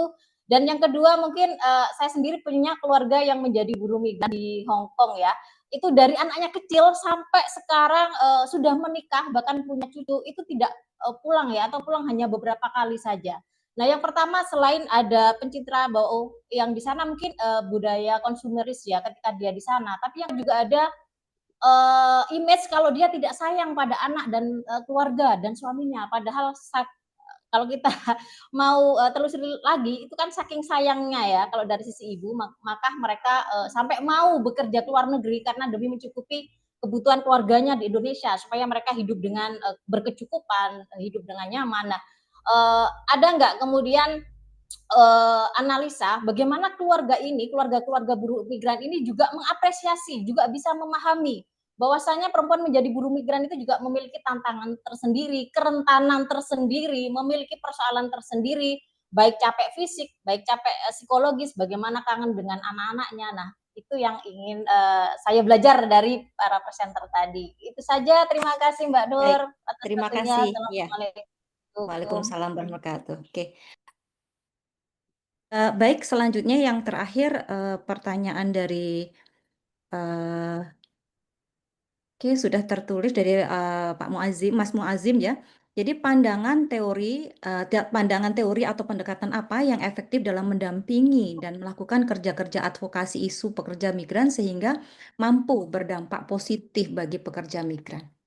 Oke, mungkin untuk kesempatan pertama saya berikan kepada Mas Andrian untuk memberikan jawaban atas pertanyaan-pertanyaan yang diberikan oleh audiens. Terima kasih. Baik, terima kasih Kak Nur. Pertama tadi pertanyaan dari moderator ya, siapa targetnya? Ini memang sulit menentukan di awal karena kita agak maruk itu bahasa Indonesia. Jadi serakah quote and quote karena pengen menyasar calon pekerja migran yang di Indonesia, tapi juga pekerja migran yang sudah di negara penempatan di Malaysia dan orang luar, jadi masyarakat Indonesia dan masyarakat di Malaysia.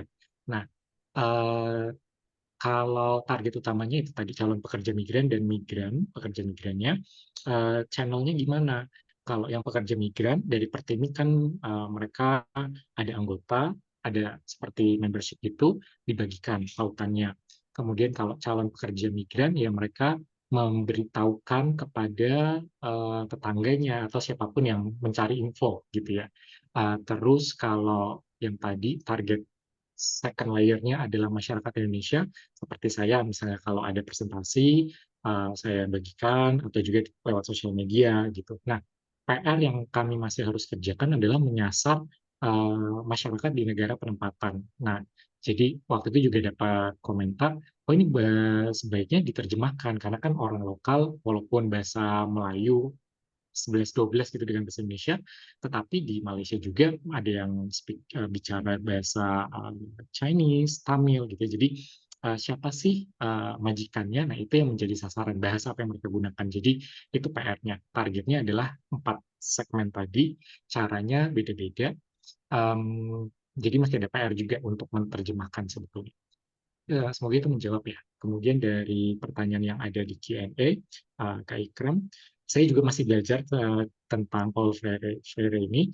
Nah, salah satu yang pemikiran intinya yang saya pahami, dapat dikoreksi kalau saya keliru, itu tentang pemikiran kritis. Jadi, kesadaran kritis. Nah, teman-teman Pertimik ini sebetulnya sudah kritis gitu ya. Tanpa ada saya, mereka juga sudah advokasinya itu udah jalan. Kemudian karena memang panjang ya proses yang mereka lalui. Nah, dengan komik ini, saya cuman berkontribusi untuk memperbesar scope mereka gitu ya di akademisi. Nah, jadi bahwa misi mereka membuat pekerja rumah tangga itu sadar tentang hak-haknya, bahwa kalau ada yang dilanggar ya mereka seharusnya bisa menuntut haknya gitu ya. Jadi pemikiran kritis itu yang saya kira dapat diterapkan melalui e-komik ini. Kemudian pertanyaan selanjutnya dari Asma, benar. Jadi dinamikanya juga, makanya tadi sekitar 8-9 bulan karena diskusi di awal itu cukup rumit gitu ya. Oh ini kan banyak, nanti kalau salah satu aja gimana gitu. Tapi yang pesan utama yang disampaikan oleh Pertimik adalah mereka tidak ingin mengangkat karakter yang kemudian sad ending, meninggal dan lain-lain. Jadi kesannya bahwa menakut-nakuti gitu ya. Jadi kenapa dipilih yang masih muda? Karena tadi calon pekerja rumah tangga, calon pekerja migran itu kan juga salah satu targetnya. Jadi mereka ingin mengangkat narasi bahwa pekerja rumah tangga itu ya suatu profesi yang oke, ada hal-hal negatif tetapi juga bisa kok itu dilalui gitu ya. Makanya dibuatlah komik ini untuk membantu mereka yang tertarik. Itu pesan utama yang pengen mereka angkat. Kenapa Jawa Timur? Karena memang tadi sudah disebut juga paling banyak salah satunya dari Jawa Timur, dan di Malaysia itu juga walaupun memang ada Jawa Timur itu juga macam-macam gitu ya, ada perkumpulan berdasarkan hobi juga gitu, tapi kita decide putuskan Jawa Timur. Kemudian iya, undocumented, documented itu juga suatu isu, makanya tadi juga diulas bahwa kalau undocumented itu resikonya ini ada di dalam ceritanya. Kemudian apa lagi ya? Oh iya, berbagai suku. Nah itu juga ada petikan cerita, misalnya pas mereka di asrama sebelum berangkat. Ya mati lagi. Sebelum nggak apa-apa gelap-gelapan dikit. Sebelum berangkat ke negara penempatan kan biasanya di asrama. Nah itu dijelaskan, oh ada yang dari sini, ada yang dari sana, termasuk isu kekerasan kepada perempuan, misalnya harus meminum pil KB, misalnya seperti itu dijelaskan juga gitu ya. Nah, sambil mengenalkan bahwa oh dari mana-mana kok calon pekerja rumah tangga itu. Itu sih bagaimana kita memasukkan diversitas etnisitas di dalam komik ini. Semoga menjawab. Ada yang terlewat nggak, Kak Nur, pertanyaannya? Dan masih ada satu pertanyaan yang belum terjawab, yang paling akhir. Bagaimana narasi pengalaman otentik pekerja migran ini mampu mempengaruhi kebijakan tata kelola pekerja migran yang lebih adil, aman, dan baik? Oh ya, untuk semua ya. Ada Narasi tambahan. pengalaman. Atau mungkin kalau mau dijawab Nanti ya, belakangan ini pertanyaan baru ya, muncul. betul ya, Oke, silakan ya, teman-teman yang baik. lain dulu. Waktu Disimpan cukup aja dulu, singkat. nanti dijawab berikutnya. Oke, untuk selanjutnya kepada Mbak Ira, dipersilakan. Oke, ya, terima kasih Mbak Nur dan teman-teman semua. Sebenarnya waktu kita tuh sekarang agak fleksibel, Mbak Nur.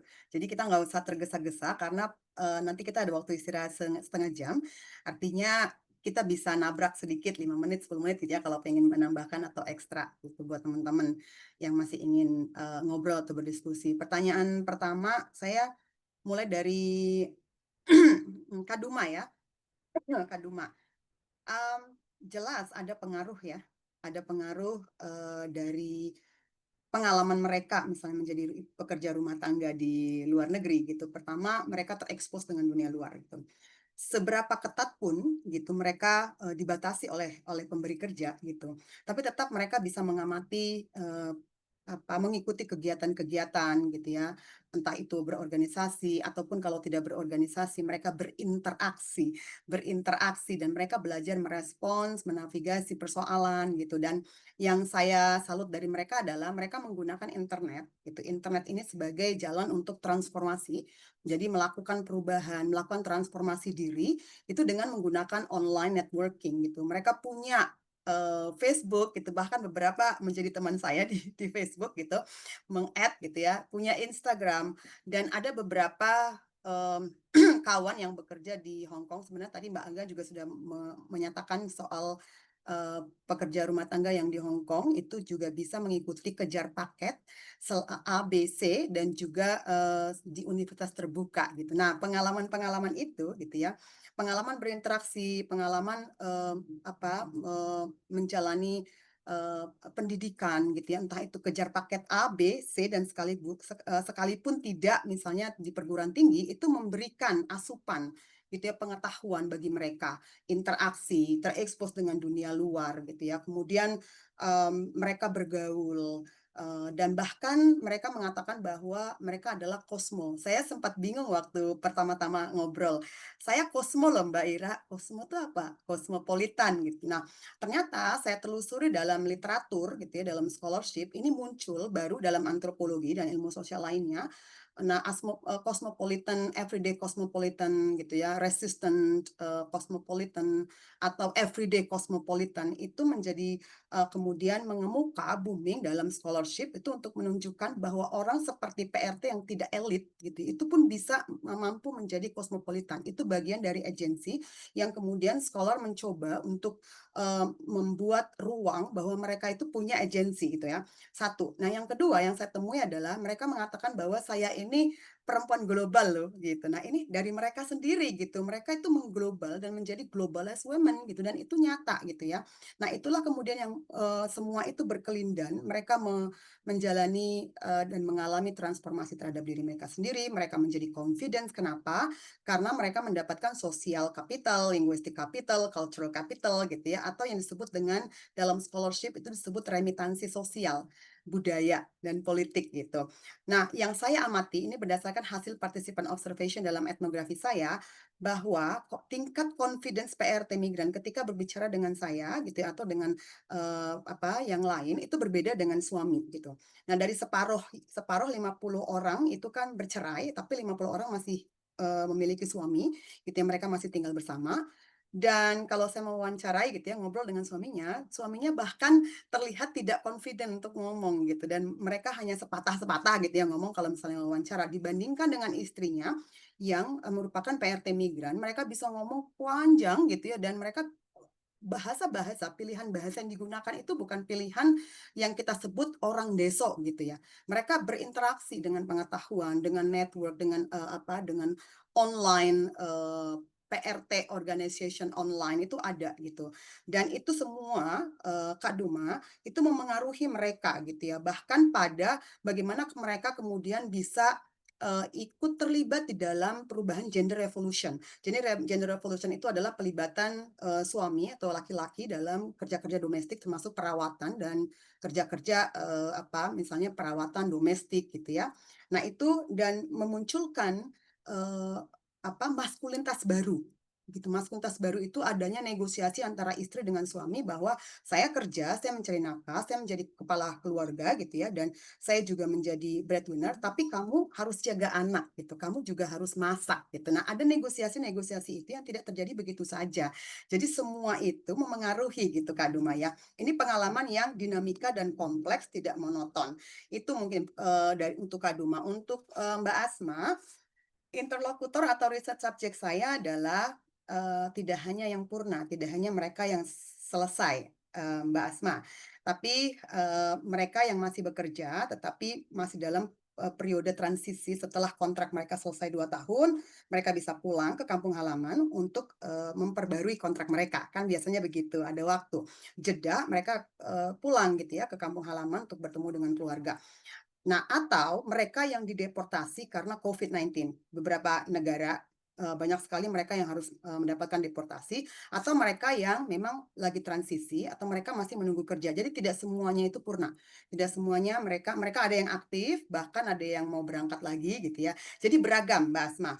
Gitu ya, sangat beragam. Nah, lalu soal pengelolaan gaji mereka. Nah, ini yang juga yang saya dapatkan menjadi finding penting saya adalah bahwa mereka punya otoritas terhadap penggunaan uang mereka gitu ya, bahwa mereka kemudian bisa bernegosiasi, mereka kemudian bisa mendistribusikan uang.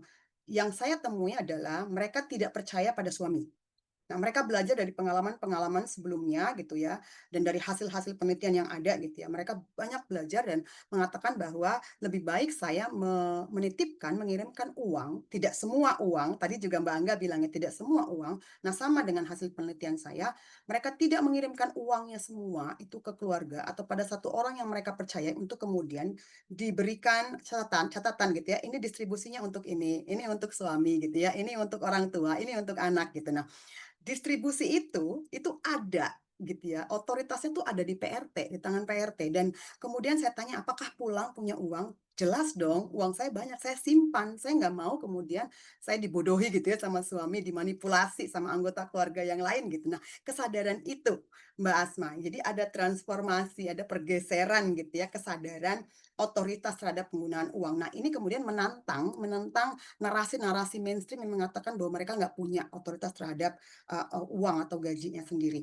Itu. Kemudian untuk Pak Ikram, terima kasih Pak Ikram. Saya lebih menggunakan pendekatan hak asasi ya, hak asasi manusia, bahwa kita tahu setiap orang mempunyai hak untuk bekerja, untuk bermobilitas gitu ya, untuk mendapatkan kehidupan dan penghidupan yang layak, untuk mendapatkan pengetahuan, pengalaman gitu. Jadi kalau kita ngomongin dulu ada merantau gitu ya dari Sumatera gitu, kemudian merantau itu masculinized, saya mengatakannya masculinized practices gitu of migration. Kenapa? Laki-laki yang boleh merantau gitu untuk mendapatkan pengetahuan social capital, cultural gitu, capital linguistic capital, tapi perempuan enggak.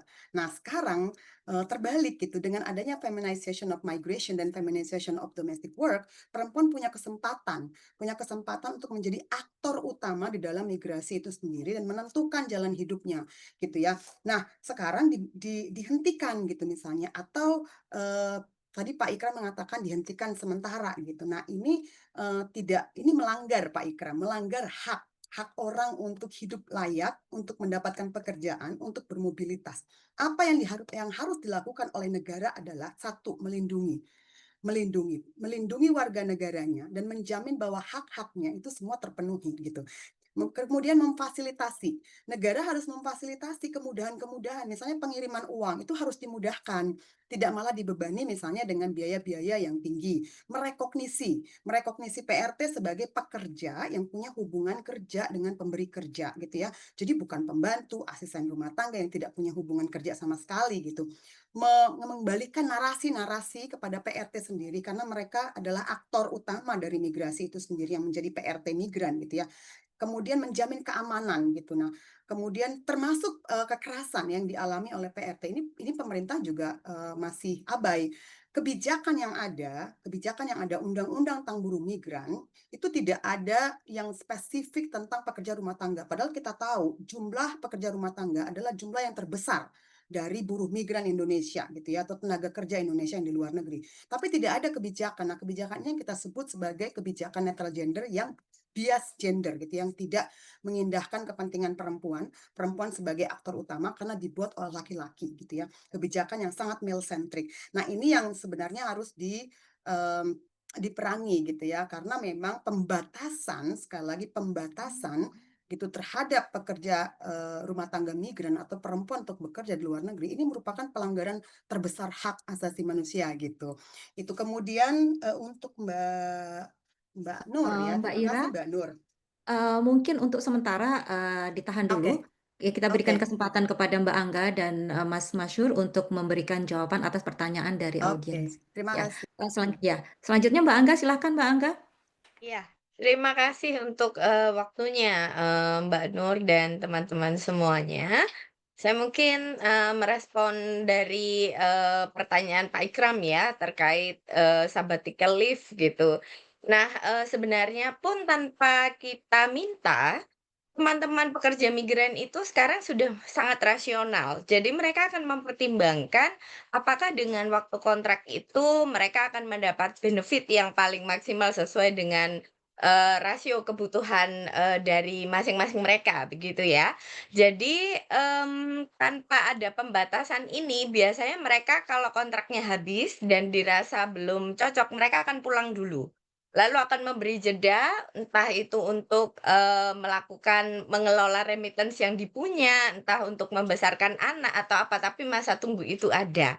begitu untuk mereka. Mereka juga butuh adaptasi lagi dan mereka mencari kesempatan karena sekarang ini banyak sekali negara-negara destinasi baru yang juga tidak kalah memunculkan ide cosmopolitanism tadi yang disampaikan oleh Mbak Ira gitu ya. Jadi negara-negara baru misalkan seperti Korea Selatan, Jepang itu juga menawarkan tawaran-tawaran bekerja yang jauh lebih layak dalam tanda kutip ya. Jadi mereka tanpa adanya campur tangan dari pemerintah, sebenarnya rasionalitas dan kesadaran mereka itu sudah meningkat terkait dengan hal itu. Nah, yang harus dilakukan pemerintah adalah betul melakukan perlindungan terhadap mereka yang sedang bekerja menjadi pekerja migran dan merombak dari circle atau lingkaran migrasi industri. Karena tidak bisa kita pungkiri lagi saat ini Indonesia itu menjadi negara pengirim tenaga pekerja migran di Asia ya, dalam sektor domestik. Nah, ini Indonesia yang paling tinggi sehingga negara sebenarnya kalau paham dia menjaga amanah ini, kalau dia ingin melihat konteks pekerja migran di luar negeri sebagai asisten rumah tangga itu menjadi pekerja yang layak. Nah, namun pekerjaan layak atau decent work ini kan masih belum terlalu dipahami oleh pemerintah. Yang ditangkap adalah remitensi, pajak. Nah, sehingga kita masih belum punya regulasi terhadap hak-hak mereka ini. Nah, ini yang kemudian menurut saya juga harus dipertimbangkan dan dimunculkan oleh pemerintah Indonesia untuk kemudian juga menjaga kerjasama bilateral dengan negara-negara penyedia tenaga kerja. Itu penting sekali. Ini menjadi rekomendasi ke depan. Lalu tadi saya ingin menanggapi terkait dengan pertanyaan dari Mbak Nur, bagaimana supaya tidak membuat family left behind ya, atau keluarga yang ditinggalkan di Indonesia itu menjadi terpinggirkan atau merasa ditinggal gitu ya, karena pengalaman menjadi pekerja migran itu sebenarnya tidak mudah, sungguh tidak mudah. Dari pengalaman-pengalaman perempuan yang saya temui ketika bekerja di luar negeri, terutama di negara-negara Asia Timur, itu mereka itu merasa sangat kesulitan untuk bisa beradaptasi secara sosial, karena kendalanya adalah kendala bahasa. Mungkin dan yang kedua adalah kendala kehidupan sosial. Karena mungkin perbedaan dari konteks kalau tinggal, seperti di, pekerja migran di Singapura atau di, Malaysia, mungkin dari sisi bahasa mereka masih, tidak terlalu ada kendala. Tetapi ketika hidupnya di Hong Kong, Taiwan, Korea, bahasa itu menjadi sarana diskriminasi utama bagi teman-teman pekerja dan itu mungkin tidak disampaikan kepada keluarga, sehingga mereka butuh waktu lebih lama untuk bisa beradaptasi dengan lingkungannya. Nah, itu. Jadi banyak kesulitan-kesulitan yang sebenarnya tidak disampaikan. Kenapa? Karena teman-teman pekerja migran ini ingin memposisikan dirinya adalah sebagai wakil atau agensi, menunjukkan agensinya. Saya ini wakil dari Indonesia, jadi saya nggak boleh lemah. Saya ini bangga bisa bekerja sampai di luar negeri. Jadi saya tidak ingin menunjukkan sisi kelemahan saya kepada keluarga dan ketika saya bertanya, "Mengapa?" Karena itu nanti akan menimbulkan aspek sosial yang sebagai efek domino bekerja di luar negeri. Tadi juga sudah disampaikan oleh Mas Andrian bahwa pekerja migran itu tidak diposisikan sebagai orang yang menderita. Nah, itu mereka masih menjaga aspeknya di situ. Jadi, mereka butuh waktu memang lebih lama untuk bisa dipahami, Mbak Nur, gitu. Jadi memang kalau saya, menawarkan alternatif, ini saya sudah pernah menulisnya juga ya, bahwa kita ketika berada di daerah, juga harus mampu melakukan community parenting. Tadi betul seperti yang disampaikan oleh Mbak Nur, sehingga laki-laki itu juga harus menjadi laki-laki baru, mampu untuk melakukan, parenting bersama, selain suami ya, laki-laki sebagai suami, tapi laki-laki juga sebagai kakek. Ya, itu juga dipahami perannya gitu. Jadi ini yang mungkin perlu kita sosialisasikan ke depan lagi bersama teman-teman NGO terutama ya, teman-teman penggerak, pemerhati, pekerja migran Indonesia yang ada di daerah, mungkin itu. Lalu pertanyaan terakhir saya ingin merespon dari, Pak Mbak Angga Muazzim ya. mungkin Apa karena pertanyaannya? Mohon Oke, maaf oke. Mbak Angga, karena waktunya yang sudah sangat mepet, mungkin nanti Boleh, kalau ada boleh waktu Mbak Nur. kita Terima boleh kasih. jawab pertanyaannya. Sekarang kita berikan kesempatan dulu kepada Mas Boleh, Yuri untuk menjawab pertanyaan dari audiens. Baik, boleh. silakan Mas Yuri.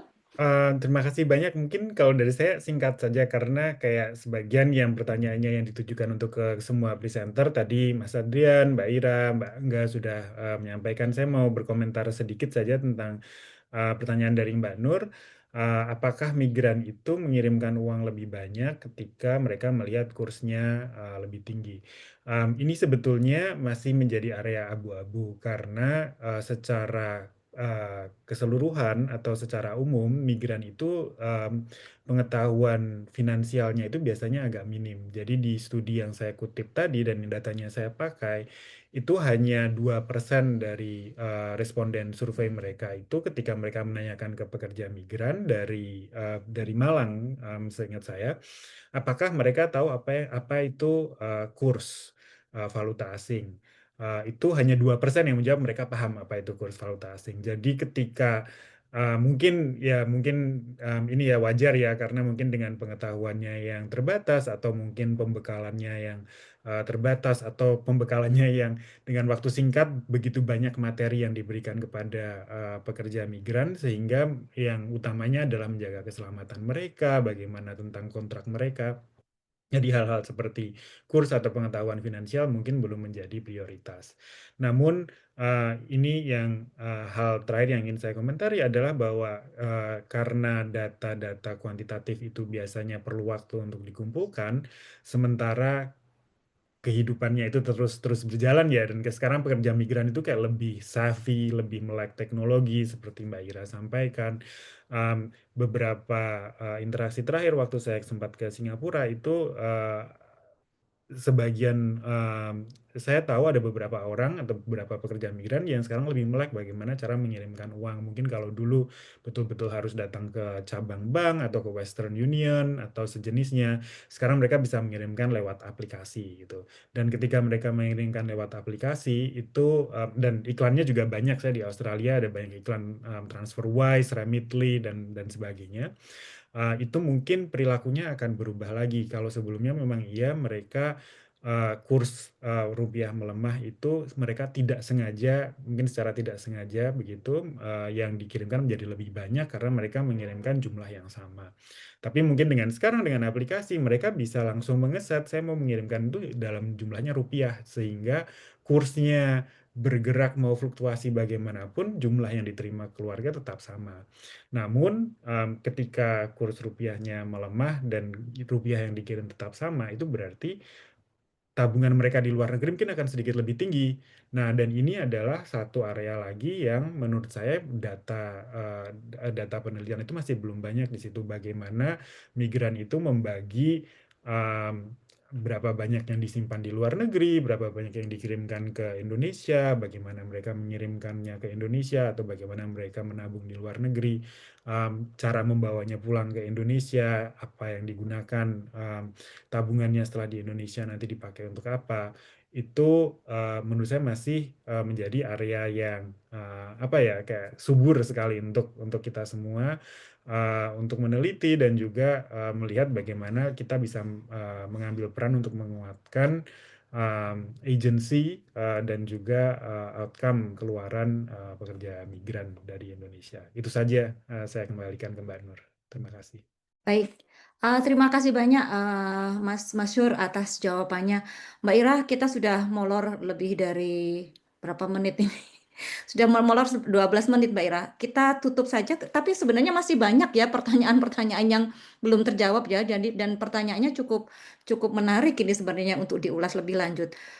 Namun karena keterbatasan waktu, nampaknya kita tidak bisa melanjutkan, tidak bisa menjawab ya. Mohon maaf sekali kita tidak bisa memberikan jawaban atas pertanyaan yang diajukan.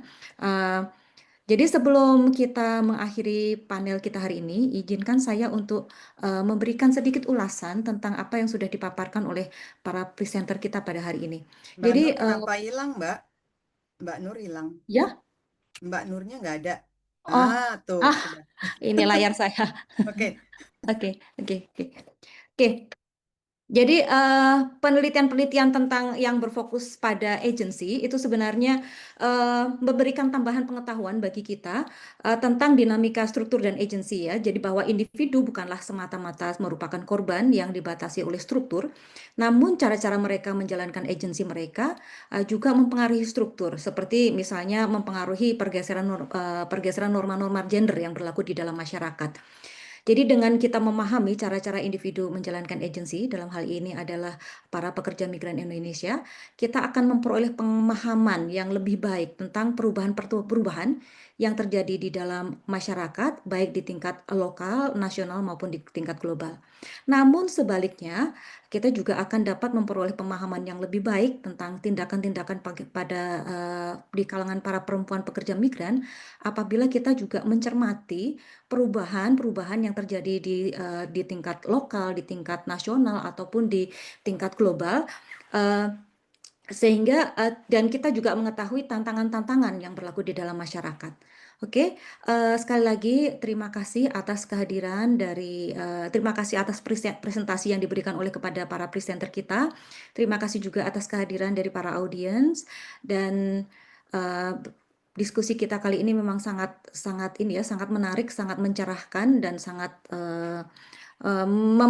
menstimulasi kita untuk berpikir lebih keras ya persoalan-persoalan untuk mengatasi persoalan-persoalan yang dihadapi oleh para tenaga kerja migran kita.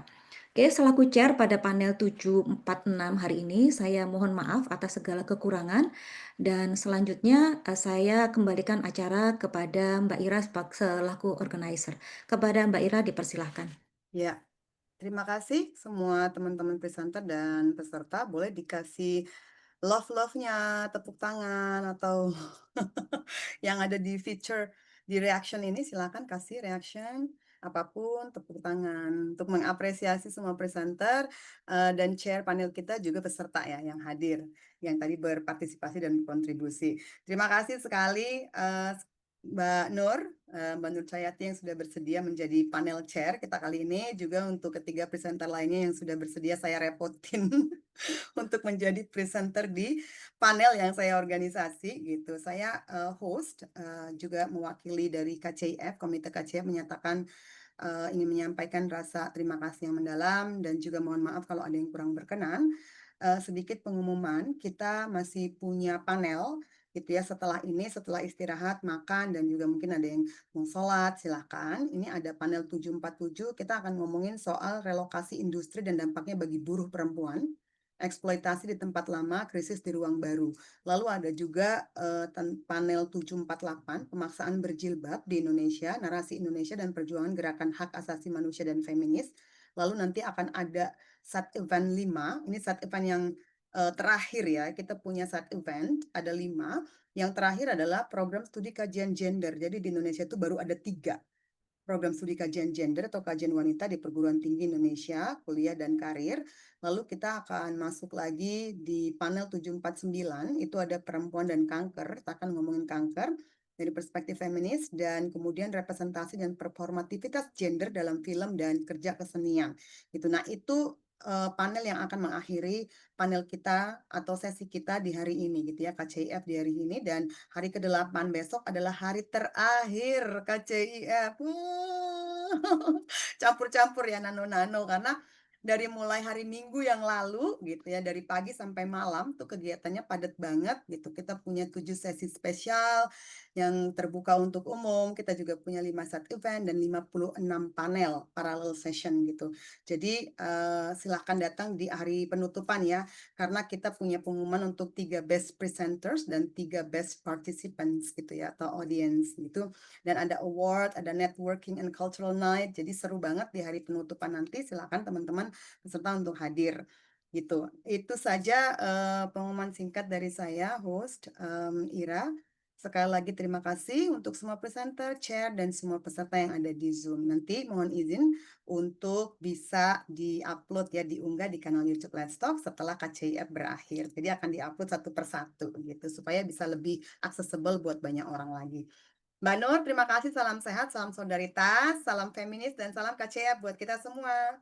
Sampai ketemu di panel berikutnya. Atau di KCIF tahun berikutnya ya. Keep in touch Ya, teman-teman. Makasih. oke. Terima kasih teman-teman Makasih. semua. Nah, saya Salam tutup ya produktif untuk semuanya. semuanya. Ya, salam Mbak Nur. Makasih. Sehat-sehat di Korea. Makasih. Mas Izin undur Basrul, diri. sehat-sehat di Australia. Mas Andrian di mana Andrian? Lagi di Malaysia. Tokyo. Oh, lagi di Tokyo. Tokyo. Oke. Kebetulan Tapi kemarin kerjanya nyampe. di Indonesia dan Malaysia ya, bolak-balik ya? Sudah dari tahun lalu di Indonesia. Oh, di Indonesia. Nah, Oke. kebetulan yang proyeknya ini di Malaysia. Oke, kalau Mbak Angga di Indonesia ya? Ini baru datang di Korea nih. Baru Saya nyampe baru di Seoul nih. landing di Korea. Oh, baru landing. Ketemu Mbak Nur ya berarti? Iya. Jadi ngiri Beda pengen kota ikut. Mbak Ira. Oke. Mudah-mudahan sempat ke Korea deh. Iya. Nanti kalau kita teman-teman ke Indonesia atau kemana, ke Australia, ke Korea gitu ya, kita kabar-kabari ya. Kita bisa saling ketemu in person gitu. Karena memang belum pernah ketemu in person ya kita ya. Baru lewat Zoom doang. Oke, terima kasih semuanya ya. Terima Terima kasih. kasih. Sukses semuanya, sehat-sehat. Assalamualaikum, selamat siang. Salam, selamat siang.